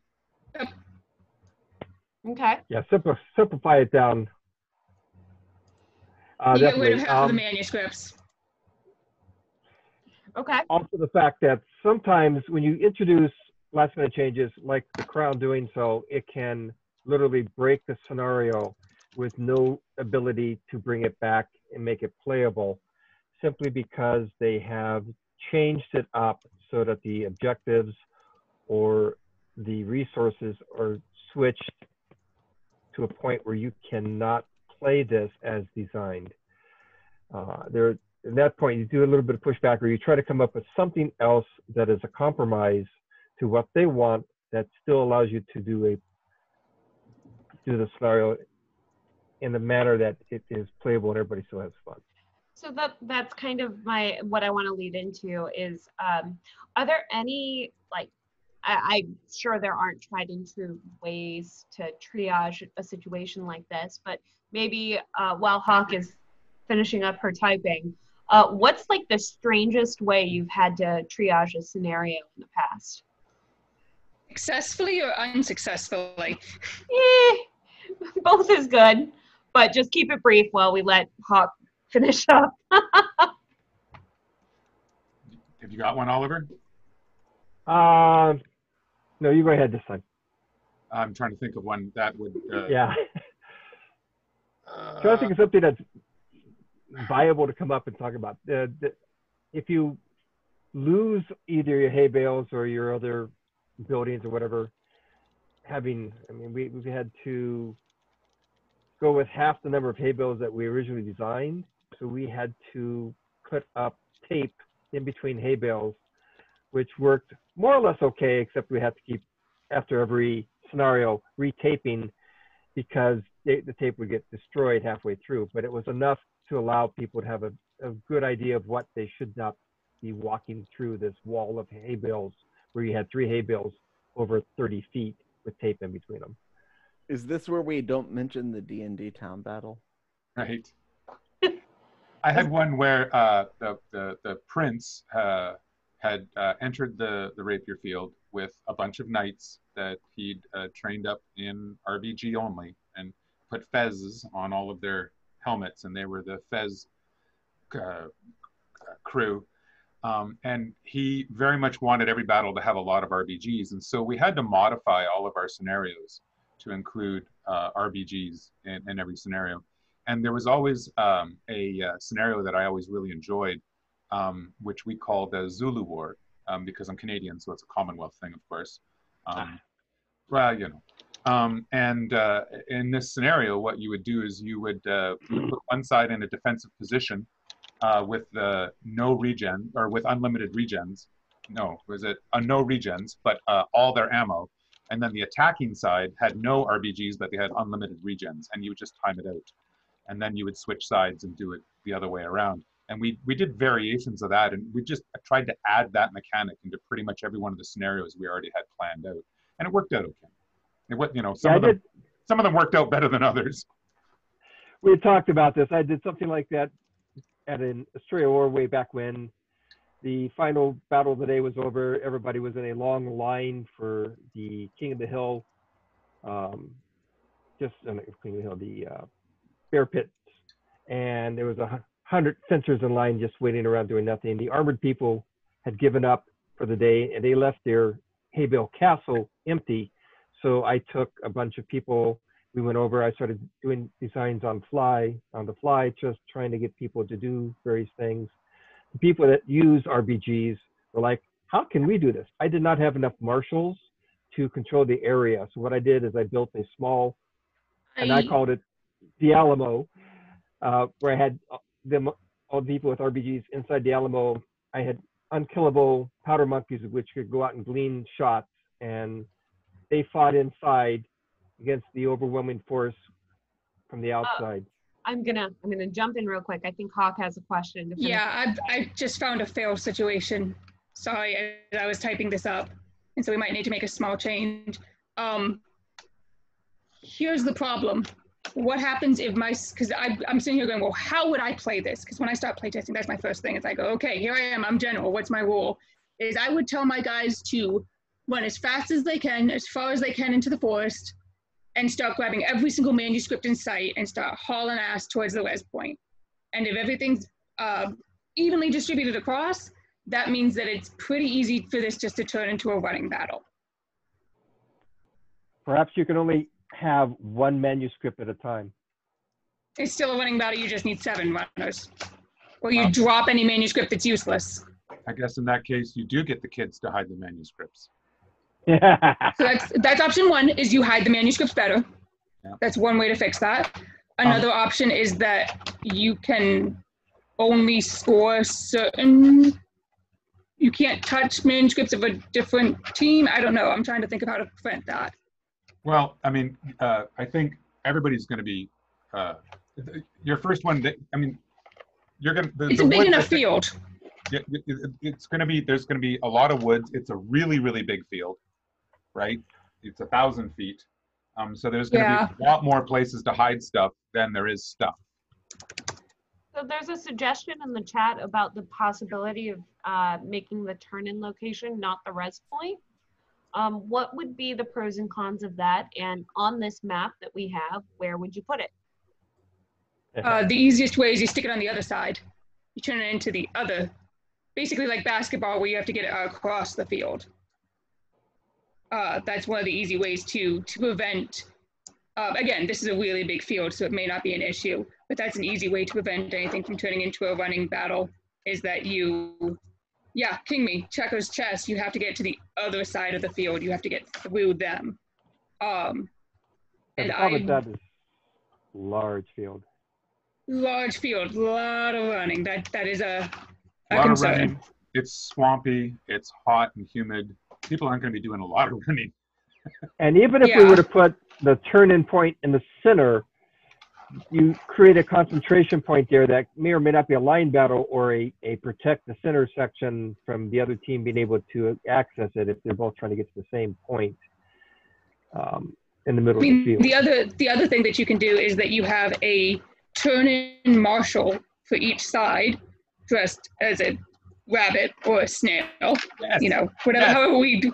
And while they are not hiding, they are moving through the field throughout, and you have to get to them and you have to turn it in. We have to do this just so we have people in snail and rabbit onesies out in the field. Sounds good. The other question we had was, as a commander, are you going to know where the manuscripts are hidden, or is this one? No. I don't want you holding a clipboard. What? Yeah. What? You don't want me to bring the binders? I've got binders. So then King George all over the field.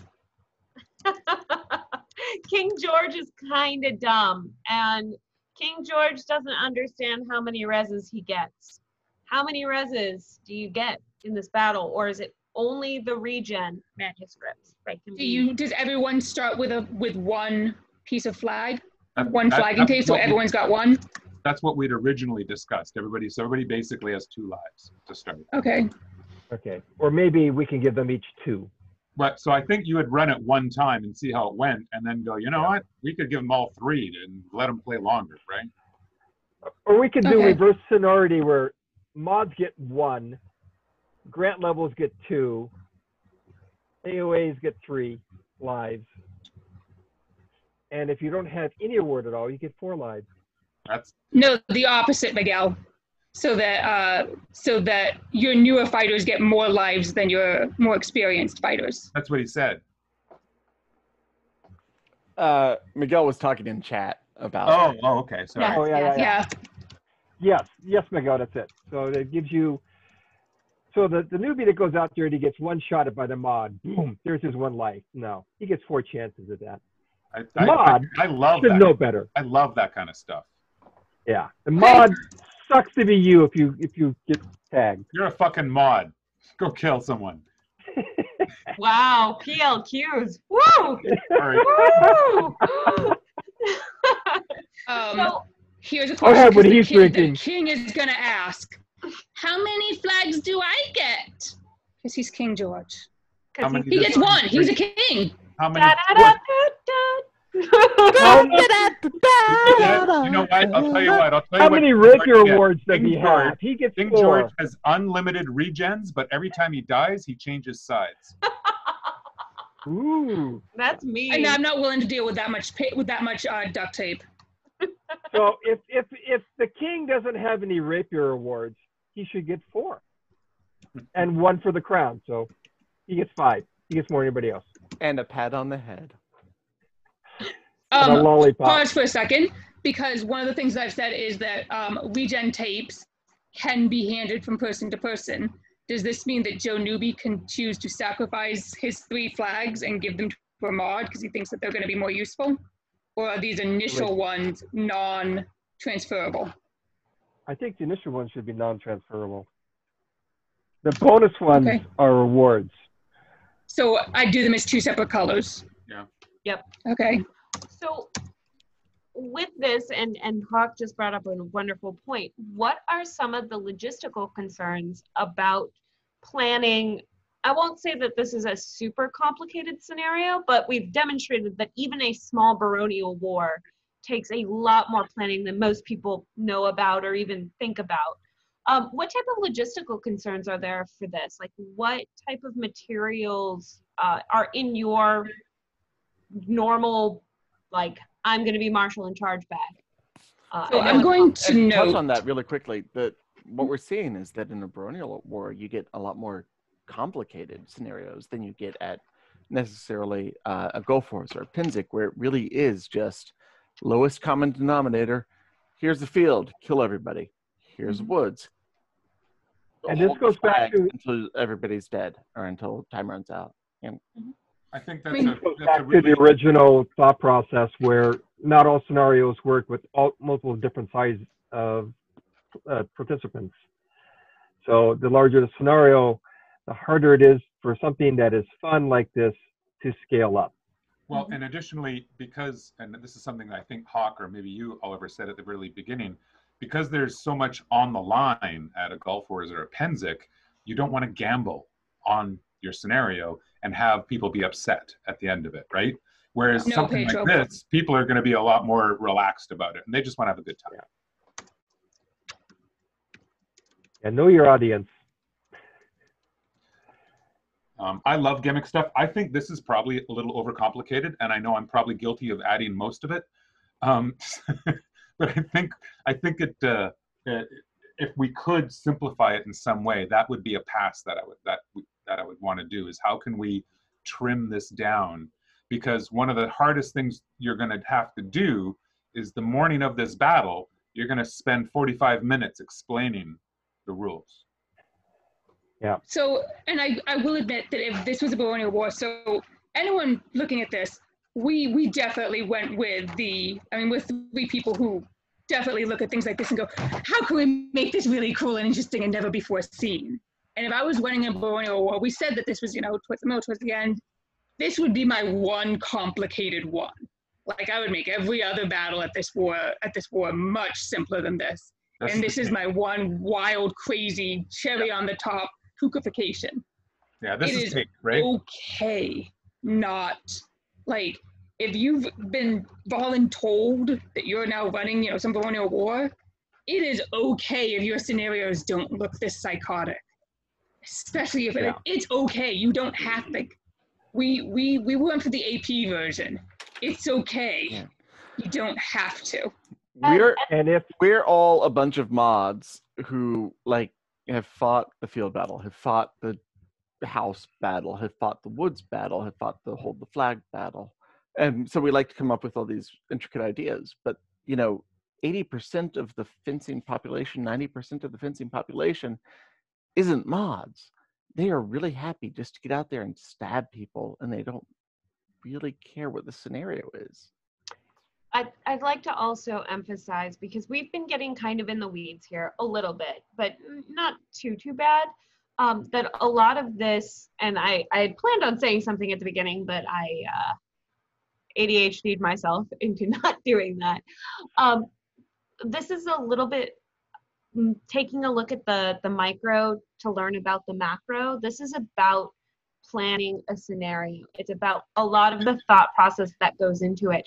And well, if you are ever MIC at a baronial war or even a day event or even Penzik, hopefully this will give you some food for thought to chew on before you make the decisions that you make in creating your scenarios. So I just wanted to throw that out there, since we've been getting a little bit in the weeds, and I know I've had a few messages here and there about, ew, carrying things, or ew, RPGs, or ew, spears. And please, I hope that is not what you take away from this. Yeah, you guys should be thankful I didn't bring in Madus. And understand, reason this is complex. This is why you do the play testing. This is why you get out there and do a bit of this ahead of time, so you can say, hey, it's too complex, or this isn't going to work. So, but if you have it this complex, you can always pare it down. True. But And it's harder to add stuff run it, in. sorry, Oliver, if you run it multiple times, the first time you run it, you get together with your war commanders on either side. You go, so what do you guys think? You know, how can we make this better? Well, let's just, you know, can we strip it down a little bit, or can we do this? And then you do it, right? Because it's a baronial war, and you just make it fun, more fun. Yeah, it's awesome. and it's not every scenario is going to work. It's a learning experience. You've never done this before. It could bomb badly, but this is just one scenario of the entire day, out of the entire war that you're going on. If it bombs badly, as he said, you redesign it, but you don't worry about it bombing badly because it is a baronial war. It's like an oops. If it's Pennsic and it bombs badly, you should have play tested it more ahead of time. I mean, I had to talk someone out of wanting pool foam noodle boats for a Pennsic battle.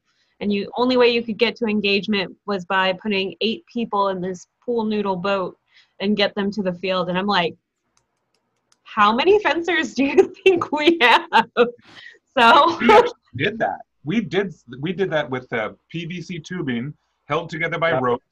People had to carry it. But what he'd done is, my friend Richard had done this. He'd actually built a slingshot that a small person could sit on, and it fired water balloons out of surgical tubing. And this was in the middle of August in BC, so it was like 85 degrees and really hot. Nobody had a problem getting hit by these balloons.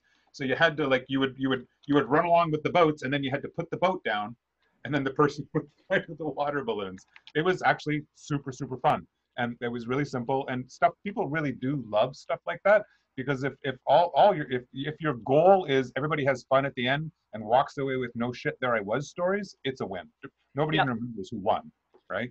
Yep, but some of the logistical concerns, like it's always a balancing act on figuring out how to let people have fun while not making your marshals want to go cry in a corner. And I think that, you know, when it comes to the idea of, I've got this cool idea for a scenario, I've got this, it does help to have that outside perspective of the playtester and the whole poker, really, the one who goes, well, what about?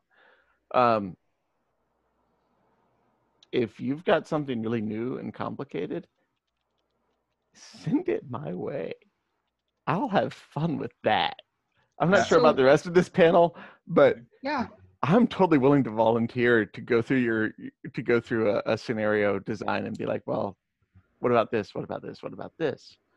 Everybody knows that one person who loves to break scenarios, loves to find the rules to game it, not necessarily for advantage, but just to show how clever they are. Yeah, and you find the rules lawyer in your life, you want them to look at your scenario. Yeah. Right? You want them looking at it before they show up to questions for the marshal time, right before the battle. You want them looking at it like months before when you're planning it, so that you're not answering their stupid ass questions. So something like this can turn into something that, like this thing we just built.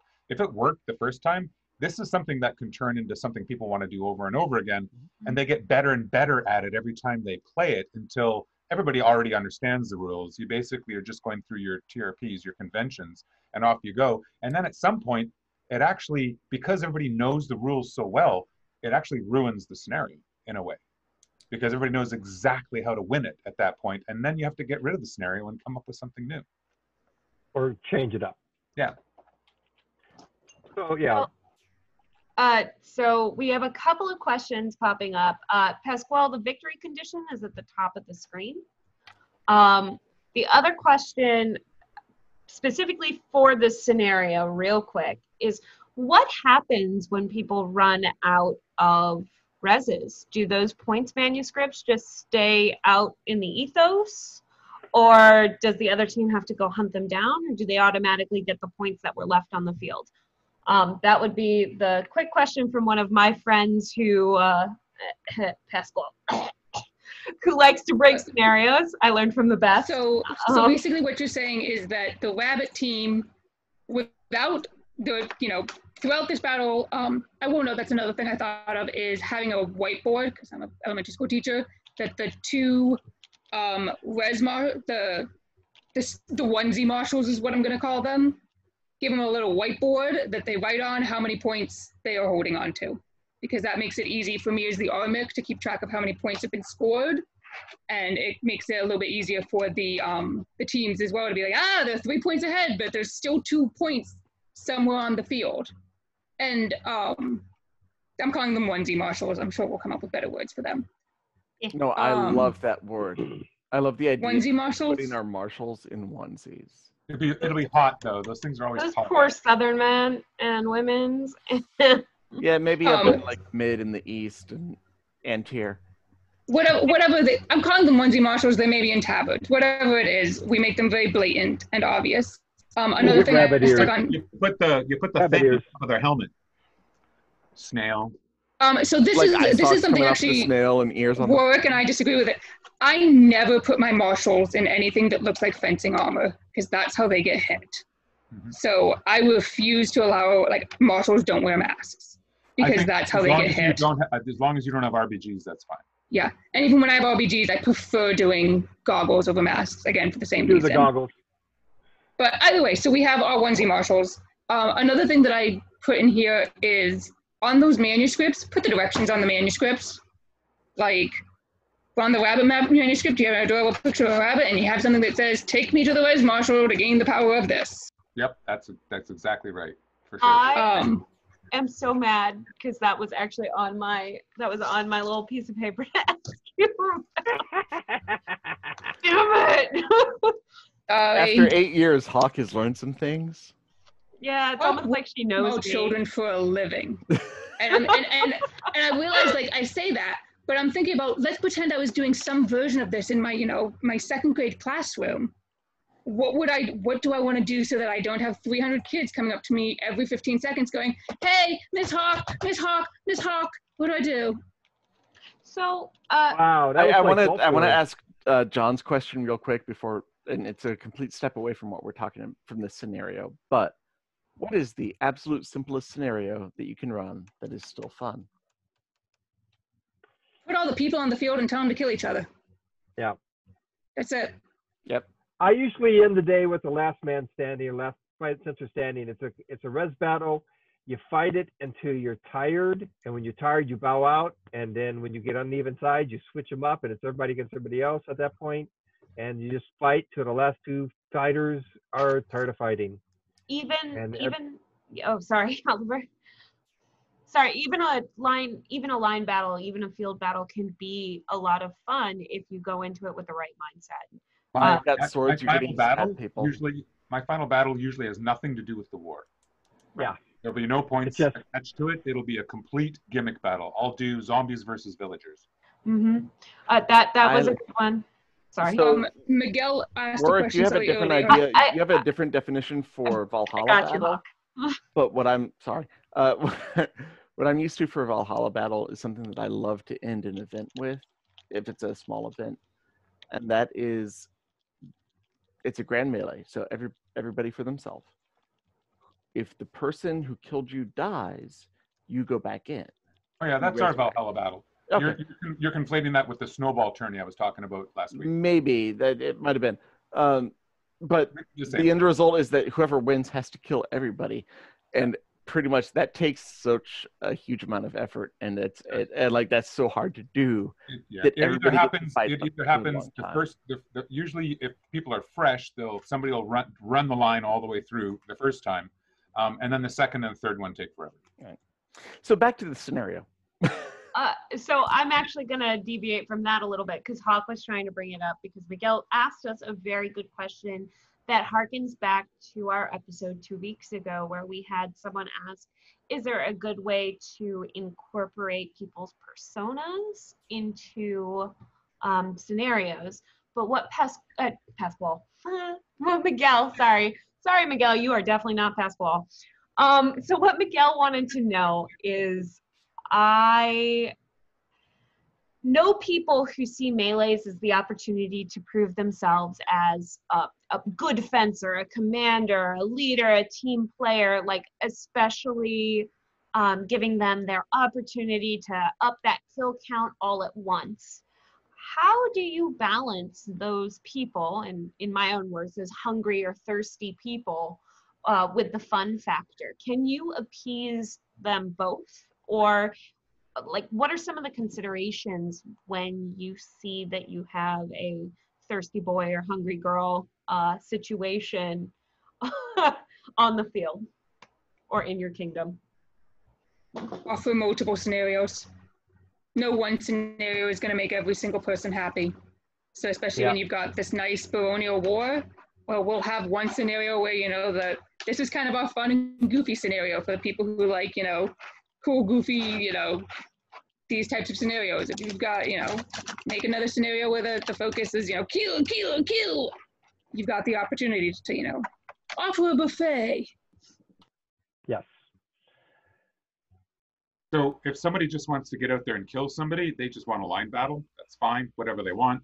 I think if somebody really wants to shine, you offer them something like we just built, because they can show their athleticism, they can show their swordsmanship, they can show their leadership abilities, they can show how well they can innovate and flex in different situations.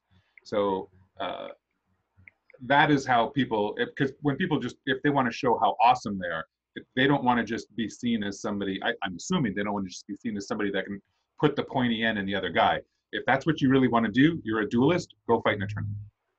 Yeah. Or even if you do, you can kill people during the scenario, but you're just killing people at random. Doesn't help your side in the long run. You get the ability to go kill everybody, but your side still needs to have strategy. All right. War, sorry, Wistrick, war is it's a team thing, and if you're all about yourself, you're actually going to be a little disappointed by war. All right, so we keep kind of jumping around with playtesting and looking at the scenario for the holes with just like a quick brief overview of what we concluded with this 2-hour marathon, which is actually a pretty short time to plan a scenario, having done it a couple of times in the past. So quickly, can we go over what we came up with and do a very quick, like, if you were to play test this, what are some of the holes you see at a glance now, and how would you fix them? So one way that we can do this, and participants can, assuming you all know where the hand raising button is, one way that we can do this is that we can pretend that we are here at the event, and I'm going to explain this scenario to you all. Most of you hopefully know this all already because we've got this lovely little speech bubble, essentially what I'm saying. And much like when we have everyone standing around and the marshals are explaining the scenario, some dude is going to raise his hand and go, well, what if I tear the pieces in half? So And this is actually what I poked Bruce about having right now is dumb questions for the marshal time. So please give us the overview, and then if you have a dumb question for the marshal, if you have a question for the marshal, please post it in chat, and I will communicate with the marshal here. Do you want them to post in chat, or do they have the option of saying it aloud? Please go ahead and post it in chat. Post it in chat. Okay. And when he says dumb questions, actual questions, like, don't be the 5-year-old on the field for the sake of being the 5-year-old. Think of a question that somebody would actually ask, yourself included. Like, otherwise we will be here all night long. Do I have to wear tape? The blue doesn't match my outfit. In that marshal's briefing. Every one of us has been in that marshal's briefing. All right, so number one, everyone gather around. One of the things I think I talked about before is you explain the rules to everyone at the same time. Don't do it side by side. And especially with 60 people, I shouldn't even need my bullhorn, but I have one in the back of the garage if you really feel I need one. So, welcome to the Woods Battle. Some of these conditions are the things that we've talked about all war. We've talked about, I'm going to assume that previously in the war, we've talked about DFB's matched running engagement, and RBGs. So I'm not going to go totally into them when I get to that point. So the win condition for this is collecting point manuscripts. If you look at these woods behind me, there are 3 types of manuscripts that are hanging around in these woods. Some of these manuscripts are worth points, and they look like this. I'll show a demonstration of what a point manuscript looks like. That's what you're trying to find. When you find a point manuscript, you need to give it to one of these handy-dandy dressed onesie actors. So who they're giving it to. Again, it should be very blatantly obvious. Warwick and Oliver. So the manuscript, Warwick and Oliver. Warwick, you want to be the bunny or the snail? Oh, I'm such a snail. Oliver, you're the bunny. Killer bunny. Wonderful. Some of these are superpower manuscripts. You find these manuscripts, you also need to take it back. You need to take it to the resurrection marshals. They're standing at your res point over there. And they'll tell you what you do. So if you find this one, it's got a rabbit on it, and rabbits are super cool, and they get to fight with 2 weapons. If you find this, you go over to your resurrection marshal, and you trade it in for these handy-dandy belt tokens that our lovely Baroness made us. Says that you get to fight with 2 weapons. If you find this one with a unicorn on it, you get to fight with a spear. Same thing, you go back to the res marshal, you trade it in for a handy-dandy token saying you can fight spear. If you get this one, you are now a snail, and snails get to fight with a secondary, defensive secondary, either rigid or cloak, whichever makes you happy in your soul. So obviously, don't do this when you're sleep deprived, by the way, it doesn't work as well. So those need to go to your res marshal. You cannot fight with a weapon you are not authorized in. So if you find a snail and you are not authorized in defensive secondary, you don't get to fight with it. The nice thing about these superpower scrolls is that you can trade these in with other people. You can hand it to your best friend who is authorized as a snail. You can hand it to your best friend who you don't really want fighting with, but they're authorized in it. So they can be handed from place to place. Normally at this moment, I'd say any questions so far? No, wait. If I'm not authorized in snail, can I still take it and run it to somebody who is authorized in snail? Yes. And you can hand it off to them in the middle of the battle. Yes. What happens They if I have to be a soul that alive, dies? however. Can I fight double snail? 2 bucklers? Yeah. Do I need an empty hand to play with the scroll? From Miguel. I believe we had decided that early on that the scroll had to be in a hand, and you can only have 1 scroll at a time. So I'm going to pause for a moment, and while we are allowing this and this because the 3 of us made this up at the same time, my suggestion when you actually do this is don't let multiple marshals answer. Have 1 marshal that gets to answer and only 1 marshal gets to answer, because otherwise it will turn into the marshals debating it on the side of the field. So pick your boss man and they get to be the top. Well, that's you, Hawk, so go. Yeah, so Great. everybody An answer, yes, you can double buckler as a snail. You just look kind of silly. Please remember the shield size restrictions that we've already talked about for this war already, which match Golf Wars. If we're fighting in Trimaris, it's always going to match Golf Wars. In order to pick up a scroll, you need to have a free hand, whatever hand that is. But you can, if for example you are fighting with a dagger, you can stick it in your belt. Do not drop things on the field. If you drop it on the field, congratulations, it has become the property of the marshal. That's in terms of weapons and bucklers and things like that. Don't do it. Hey marshals, if I'm armed as a rabbit and I don't die, but I'm armed, and then I decide to suicide, do I have to give up my rabbit scroll? So, let me go through the We do not last... talk about the D&D town battle. So, there's one last type of scroll that you'll find, and then you're right, I should have gone through this before I ask for questions. The last type of scroll that you'll find in it are magical powers of regeneration. So you notice at the beginning of this, we've been handing out these handy-dandy flagging tapes. If you are a mod, you got 1 of these. If you have a GOA rapier, you got 2 of these. If you do not have a rapier award, you got 3 of these. They're blue.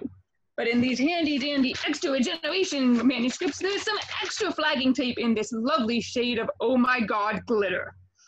because I wanted to make it variable. Those flags that you started with, the blue ones, you can't trade those. But these, oh my god, glitter are some extra regen points. You can pick these up, you can hand them to your friends, you can keep them for yourself, you can do whatever you'd like to do with them. To regen, you must go to the regeneration marshals at your regen point and trade in one of those flagging tapes.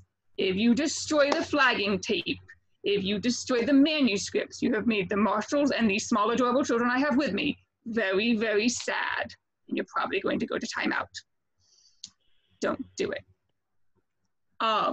So when you are killed, anything you are carrying in terms of manuscripts drops. So that doesn't include the regen tapes, but it does mean the manuscripts. So if you are a rabbit and you get killed, that drops. This applies to suicides as well. So if you suicide, you still died, drop all of your manuscripts. But if you don't have any manuscripts, well, go ahead and suicide all you want. My friend Miguel doesn't wear a belt. Where can he put his belt favor tape stuff? Fortunately, we happen to have brought random bits of rope to tie around your waist, so that we've been basically providing crappy belts for you. Oh my god, I have been to that event. Just aside. Bring your own. Tuck them in your pants. Wistrick. Tuck them in your scarf. So By the way, if I have a scroll, I drop it when I die. I added a jail for you since you said there was. Thank you. Yeah. Right? What? Can I drop a scroll if I'm not dead? Sure, why not?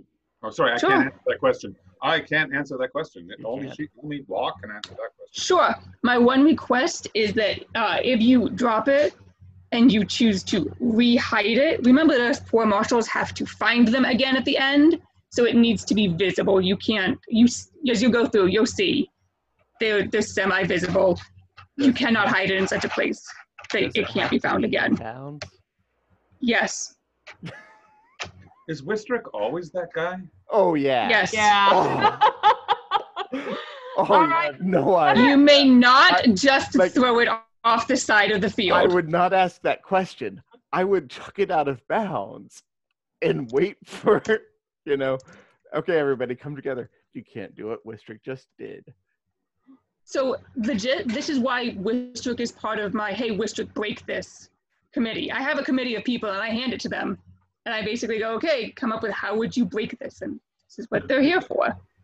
He's a valuable friend to have when you're a scenario designer. Take the MacGuffin, rehide it. Take the MacGuffin, put it where the other team can't get to it in any way, shape, or form. Even if you can't get to it, like if the real win condition is denial. Wistrick, you don't actually want to win. You're an agent of chaos. So, Marshall, Yes. can I drop But if I assume superpower? that like my team has Wistrick, shut up. well, no. My team has 2. They have 1. Okay, Wistrick, so shut there up. My Bruce is speaking. Can I drop my superpower to pick up a point scroll? Oh, good question. You drop your superpower to pick up. The short answer is yes, but you need to have a plan for how that's going to happen without you dropping weapons or defensive secondaries on the field. Okay. So if you have a plan where you have a dagger and you want to stick it in your belt, drop your superpower, pick up a point scroll, go for it. If you want to hand that point scroll and your buckler or and your dagger to someone else on the field who's authorized in it at that moment, you could do that. Marshall's the other reason why that wouldn't work. That would work, and Nolly. Yes. Can we carry 2 scrolls or only 1 scroll at a time? You need an open hand to carry a scroll, so only one. So if you dropped all your weapons, could you have a scroll in each hand?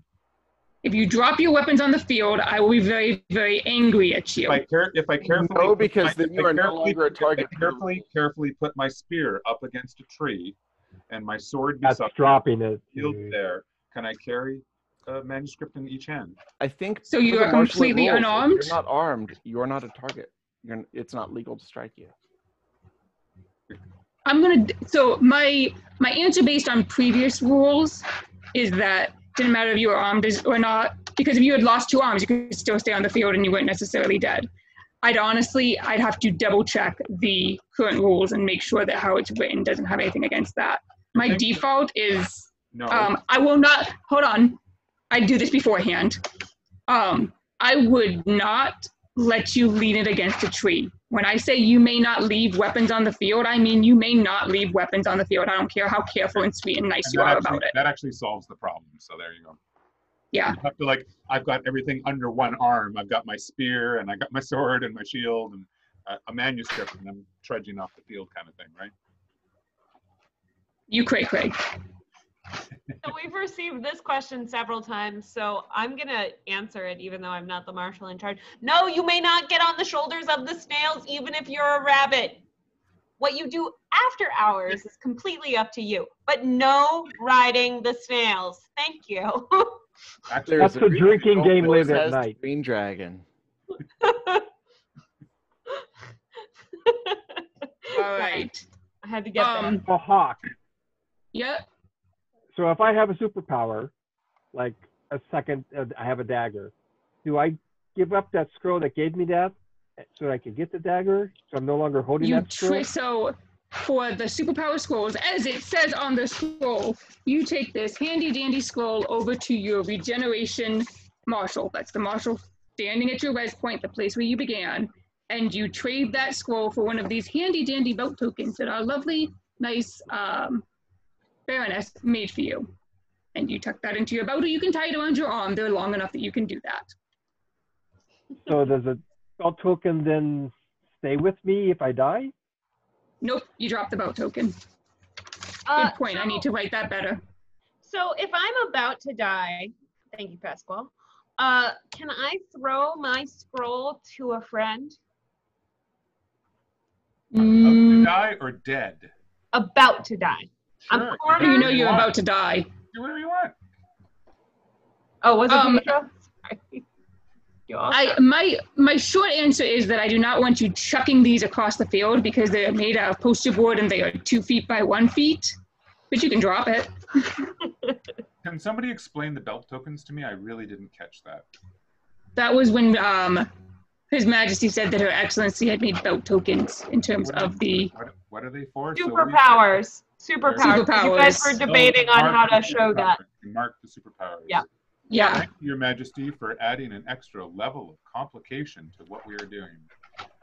I mean, come on. I was going to add a third party, but then we got so in the weeds on planning this that I was like, let's just plan this. We got We've regeneration. got another hour, right? We have tabards as well. I think we probably should add some tabards. Only 100 tabards.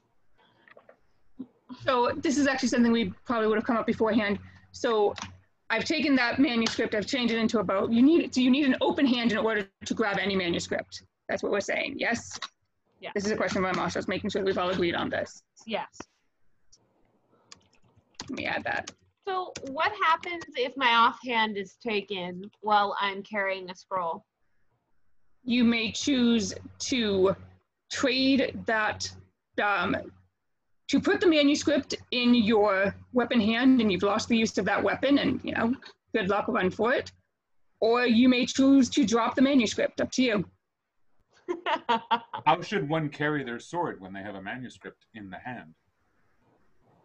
You shouldn't have a manuscript in that hand. You put both of your weapons in the other hand. So here's my sword, here's my dagger, here's my manuscript. I do this. I'm now and actually I do this. I'm carrying my sword like this now, and I have the manuscript in my other hand. Yep. Gotcha. Okay, and you may not use it. Thank you for that. Yeah, and obviously it is a dead. You should not be using that for parrying purposes. So if you don't have the ability to defend yourself, and I come on the West Coast, what we do is if you can't defend yourself because you don't have a weapon or defensive capability, and I get within striking range, you're dead. Tremendous doesn't really have that. That's going to be a cultural thing. Mm-hmm. Okay. And that is a very interesting discussion and cultural discussion that I kind of want to work into another one of these episodes. Yeah, because we handle it differently on the West Coast too. Yeah. Drakenvolt handles it differently if you get your pommel in people's faces, and then the South has the thing about don't kill the queen. And really only shows up at fighters Golf have Wars. a completely different culture on the field about, you know, guy is right next to you and has a sword, and he says, "Hey, I'm here," and that varies from kingdom to kingdom as well. So that's So let's get back on track. that's on the That's a list. different topic. Write that Alright. up for next week. Yeah, let's Any focus- other? We're already planned. 2 weeks. We're already planned. So I gotta say, I feel this scenario is probably, if complexity was out of 5, I would give this a 4, maybe a 4.5, and I think a 3 is probably about as high as you want to go in complexity. So this scenario would be one that I would want to make sure I had a really good write-up for. I'd want to make sure I would even call like the commanders the night before and say, so I've got this really cool thing, but sit down, have a drink with me. We need to go through this stuff. You need to brief your troops on it. I mean, I would do it hopefully way before the night before. Sure, yeah, But, Yeah. And this is Right. like handpick your marshals level Yeah. of complexity. it is. That's another kick is train your marshals beforehand, have a marshal meeting beforehand, make sure all your marshals are on the same page before you even have this marshal chitty chat. So I have another question here. This may be another IKA. Do you show this information before the war happens? I mean, so this information, these scenarios are presented on the website months ahead of time? Yeah. I don't know if we're gonna get I've months I've plural. presented but- scenarios like this. I've actually modularized the information and just done like a preliminary like teaser about the scenario. And then like 2 or 3 weeks later, I give a little bit more detail, right? About what people, and then I just sort of like trickle the information out. And then at the end, I lay out all of the conventions for combat, which seems to lessen the blow somewhat, and people seem a little bit more able to handle it, and they're a little more prepared for it. And I've had a lot of success doing it that way. I will also say that when you do something like this, we're planning, we've taken an hour really to do this, 2 hours to do this. This is something that we'd be doing 6 months out, hopefully. And you have that time to go in more detail, to talk to more people, to do some play testing, to actually get groups together and try to get this to run ahead of time, to work out more details and take out all the bugs that are in it. And not just have to come up with this in 2 hours and then go play it on the field. So there is you do iterations of fine tuning and tweaking and getting this out over the course of time. So, I'd say if you're going to design a scenario, you could look at a scenario like this and pull 1 or 2 things out of it and say, I really like those things. I want to make a scenario built on that one mechanic, right? Rather than try to take all this, because this is a So one of the really, really easy ways to simplify this is you just do it as unlimited reses. Yeah, Boom. we get rid of the Instant res. simplification. Yeah. And I mean, so the other thing about doing this beforehand is that the more in advance you do this, gives you time to wake up at 2 o'clock in the morning and go, ah, crap, how are we gonna, wait a minute. Which, I mean, you guys literally watched me doing it as I was typing this out. I went, ah, crap, how do we stop this from being a running battle? That was something that I've had a running battle once. It was terrible. And I mean, that's kind of your shower thoughts. It gives you that time to have those shower thoughts to go, I mean, do I really want to go find glitter flagging tape? I mean, Chrissy's going to kill me if I ask for 100 tabards. So Actually, stuff like that. It gives I really you, like your idea of making it unlimited regen, because it actually takes 1/3 of the complexity out of it. Yeah. And probably drops it down to like a 3.75, 3.5 out of 5 in terms of complexity, which makes it pretty workable, really.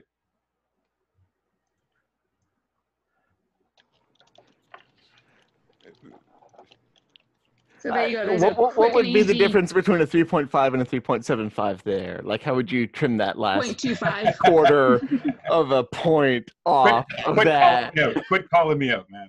so I'd like to just point out really quickly for the audience that's still with us that this is some of the fine-tuning stuff that would occur in those months leading up to your event. Like, I have this really cool thing, and then you talk to your best friend who's going to marshal for you or whatever, and they go, are you sure you want to do that? This is what would happen next. Yeah, and like if you look at what Hawk just did, you can look at by striking that text out, you can imagine how much more simple just reading that out would be, right? And it's like when you design things, you have to kill your babies, because everything she struck out was the stuff that I wanted to put in. It was I was like, I want regens, I want this, I want that.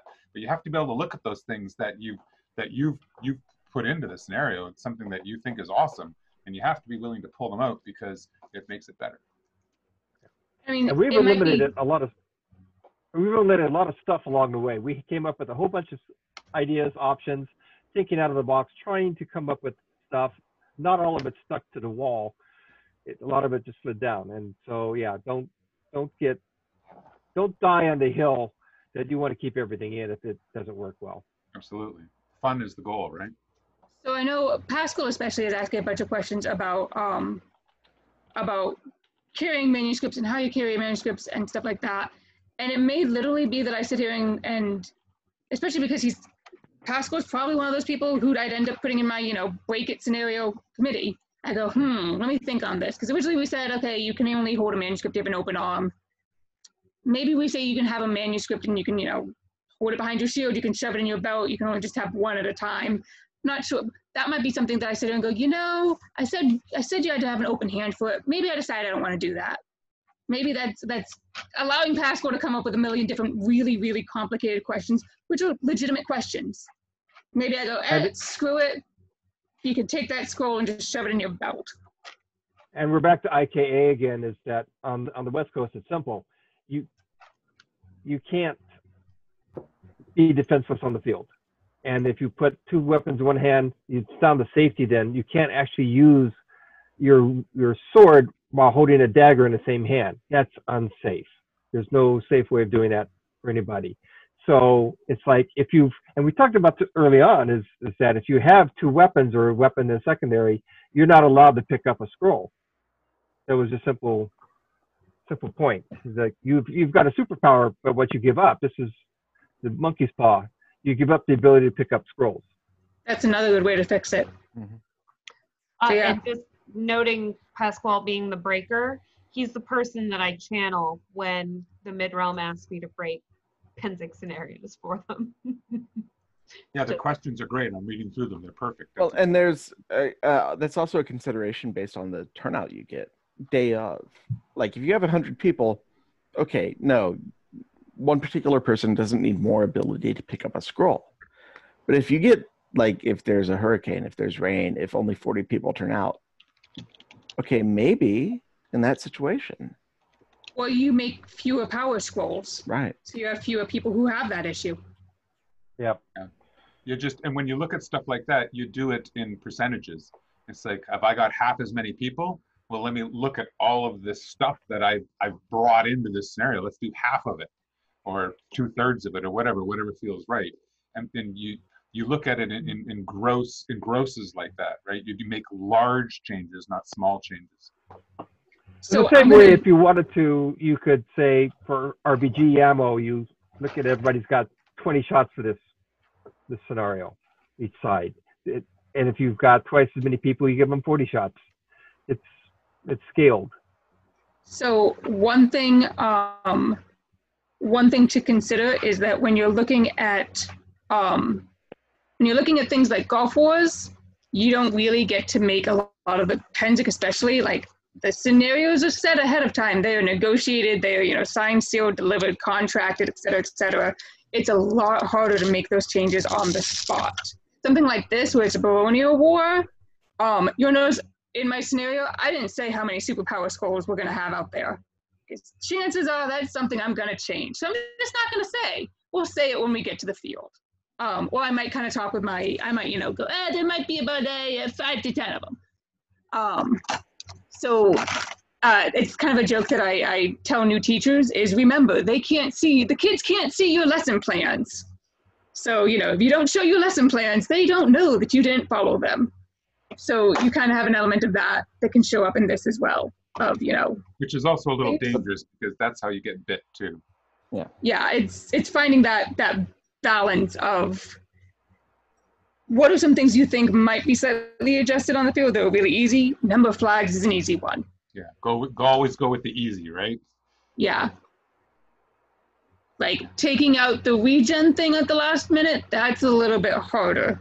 That's something that I need to probably make a decision on, well beforehand. And I think that I when think we going get with into unlimited discussion region probably improved this quite a bit.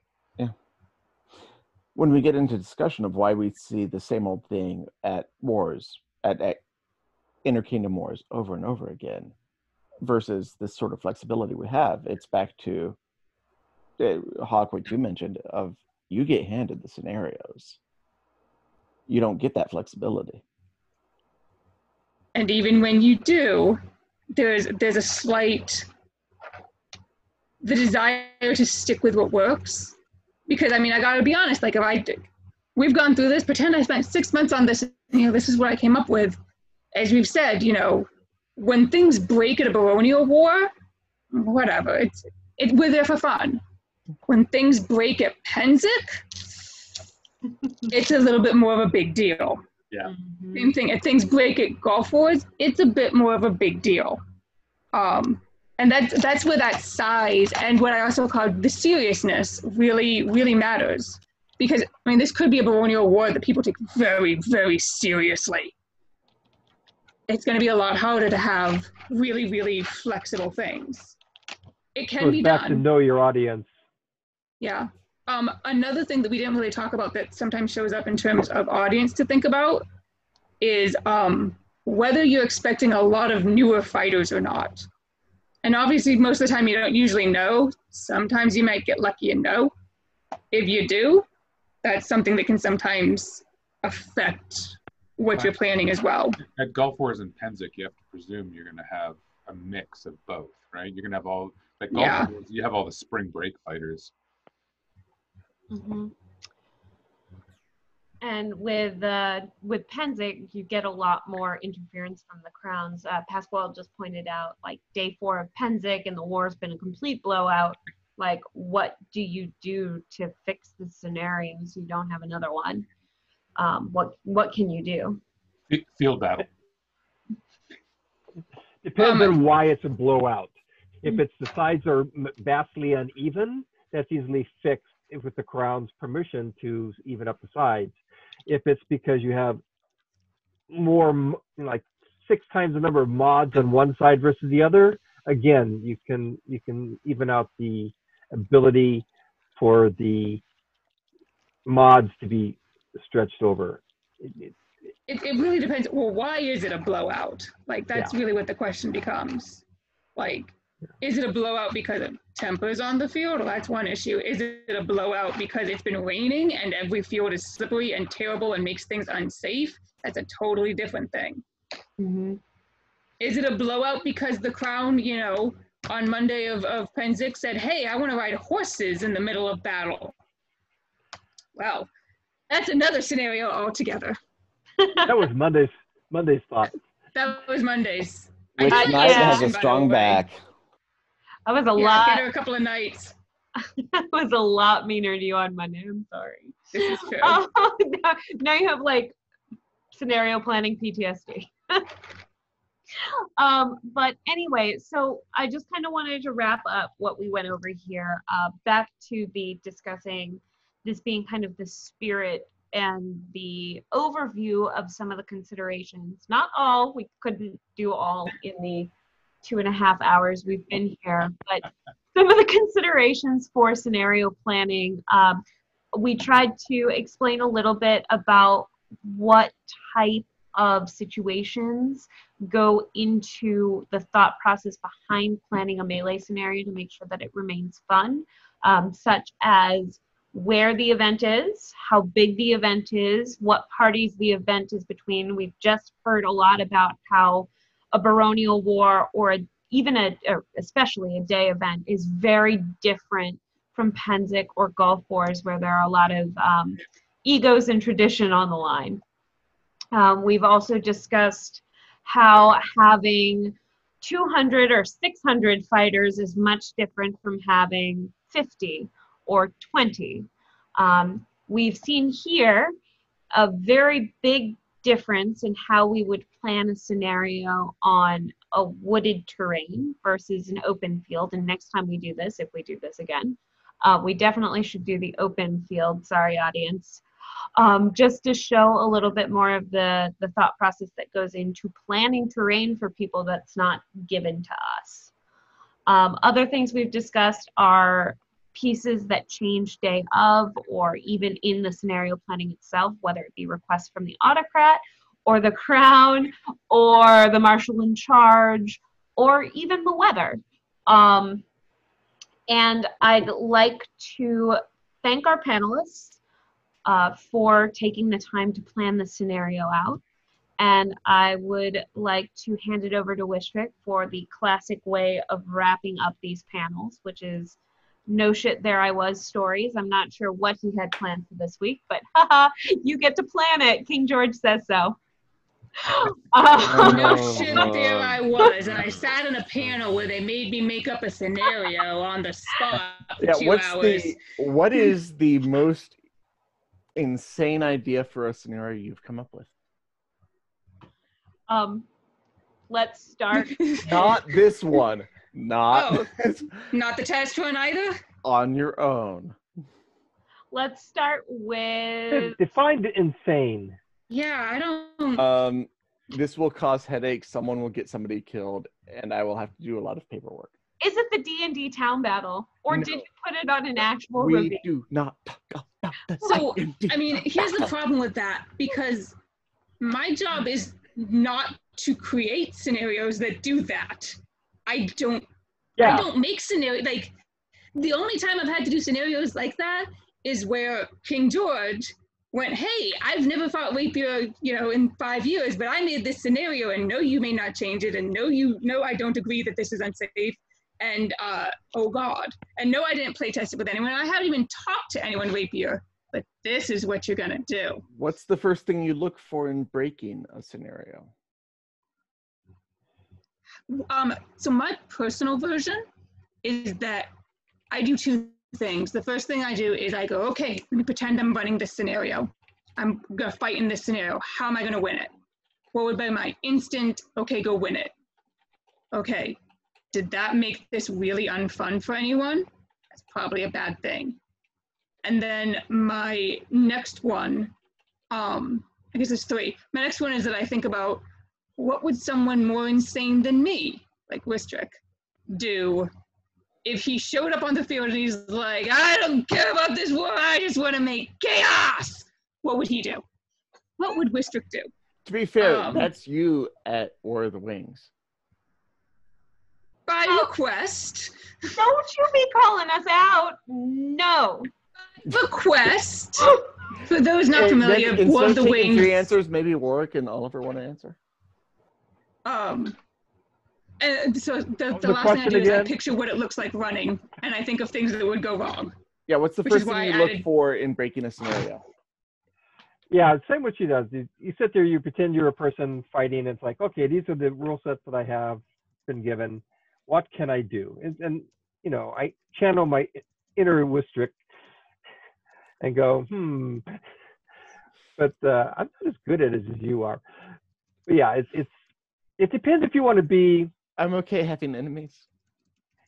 There's 2 ways of doing it. There's the fun, how can I screw with it fun way, just to be cutesy, and there's how can I be a monster. I'm going to use the word monster instead of a Richard. Because one, you can actually have fun and sit there and say everybody else is going to have fun and laugh at this. The other one is you've just ruined everybody's day for this scenario. So I tend towards the how can I do things that are fun and make people laugh by doing something strange.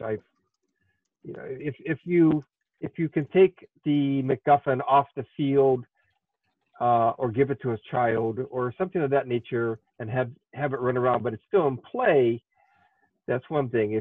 If you hide it in a tree or underneath a hay bale where nobody can find it and everybody spends 30 minutes looking for something they can't find, that's not fun. So you try to design your rules like, you're asking us a question that we would turn to you and ask you because you do it better. I am adding to my repertoire. We appreciate that so much. Warwick. I look at it a little differently. I have a gamer background, and so if you hack the rules, you're usually punished. So what you want to do, and this is how my brain works. If I look at a scenario that somebody has built, I'll look at it and say, how can I hack this within the rules and win? Because I really like to win. And if I can't hack it within the rules to win, how can I hack it outside of the rules to win? At which point I go and tell the MIC that I can break their scenario by hacking it outside of the rules, because they haven't thought about something. So I much prefer to find a way to win within the rules, and then my conscience will not allow me to work outside of the rules for that win. And I think that's actually the way we should always look at scenarios, because there's people that are going to do both. There's always a Wistrick, and there's always an Oliver, right? And I suspect Oliver wants to work within the rules to win, and Wistrick just wants to watch the world burn. Wistrick likes to find the gaps in the rules. Right. What's all those fires behind you? The world burning. I mean, I will say, the Dothraki charging as light melee into a mass. It's the world burning. In the Well, at least it's not La battle Rochelle. scene ever. so But at I least mean, it's so not I'm like gonna. that. So Warwick, you actually have a question that, and I'm sorry, I'm going to derail on this. You have a question that you asked in the previous episode, that I don't hear actually asked as a way for breaking scenarios, and it is basically, how can I make this not fun for other people? Mhm. Right. And that's a really that's a perspective. So coming from the East Coast, where it's Pinzik and Gulf Wars, and it's about winning, that's a very different perspective on scenario breaking. It's a razor, right? The razor is fun. The razor is always fun. And the concept of a razor is, if you have a rule, if you have a situation, if you have a scenario, if you have anything that you've added to it, you look at the idea of fun. And fun, if fun is the razor, and you take this thing, this concept, this idea, and you throw it against that razor, it should cut away anything that's not fun. And only fun should be left behind. So if anything and if what you're doing isn't fun, if what you're going to do is going to make it unfun for people, you suck. Yeah. I mean, Go ahead I to this think point. I'll be honest, one of the nice things about having my little committee is that it lets, because Wistrick may correct me, Wistrick wants to find the gaps. He wants to find the places where this melee can be broken. But he doesn't necessarily want to go onto the field and then do that, because it would make it unfun for I haven't others. actually been on the field with Wistrick that I know of, but I'm pretty sure fun is also his goal.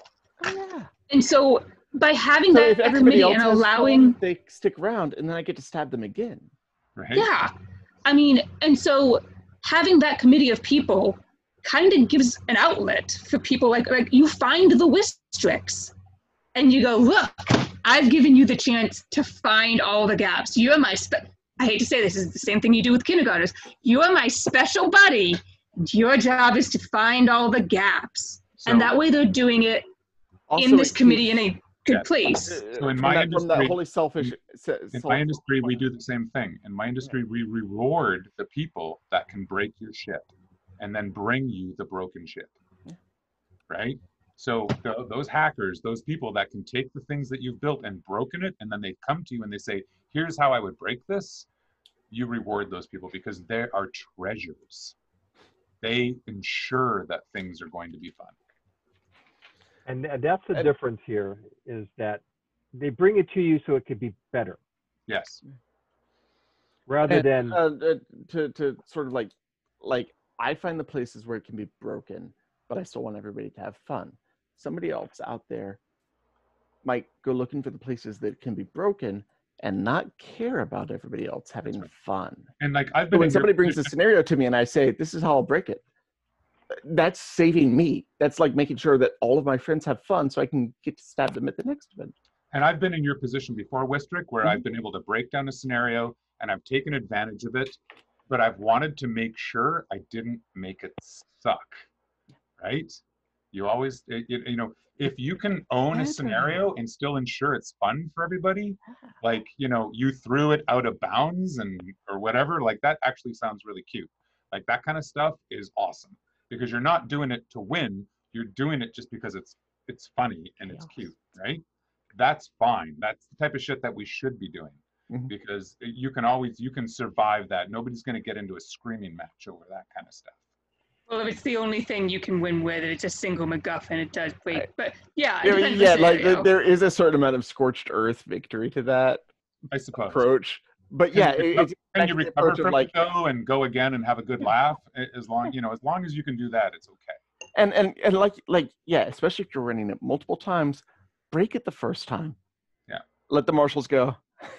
I should have thought of that. That's I'm right. dumbass. Fuck you, Wistrick. Okay. Yeah. That's happened more than once. Let's do it again. Do it right. And we're going to make a Wistrick rule this time. There's more than one. Right. Bruce. And at the end of the day, over the campfires, what you want is those no shit there I was stories and those people talking about the awesomeness that they had playing that day. And talking That's about what we really on want. the other side of the campfire from them, not the person they don't want at their campfire. Yeah. Like you want like I want to win, but I want to make sure that if I show up to the other side's camp, they'll still like pour me a beer. Exactly. Yeah. Because otherwise I've lost. Yes, exactly. Yeah. I mean, a great example of this is we were fighting a 5-on-5 melee against Wistrick. The rule was no knee walking. His entire side got legged, and he went, no knee walking, okay, and proceeded to what I can only describe as zombie crawl himself across the field. No. Hold on. Inspire others to zombie field. You're right. He put himself in lotus position, pushed himself up on his arms, and walked on his hands across the field. And mind you, part of what made it work is that the people he knew who he was fighting against, he knew it was a group that would look at that and be like, oh my God, yeah, it was my friends in the turnip farmers who looked at me and went, you son of a bitch. Well, you got to know your audience, right? Yeah. Also, yeah. Play to the crowd. Yeah. You took the words right out of my mouth. Yeah. And so we are now at 3 hours.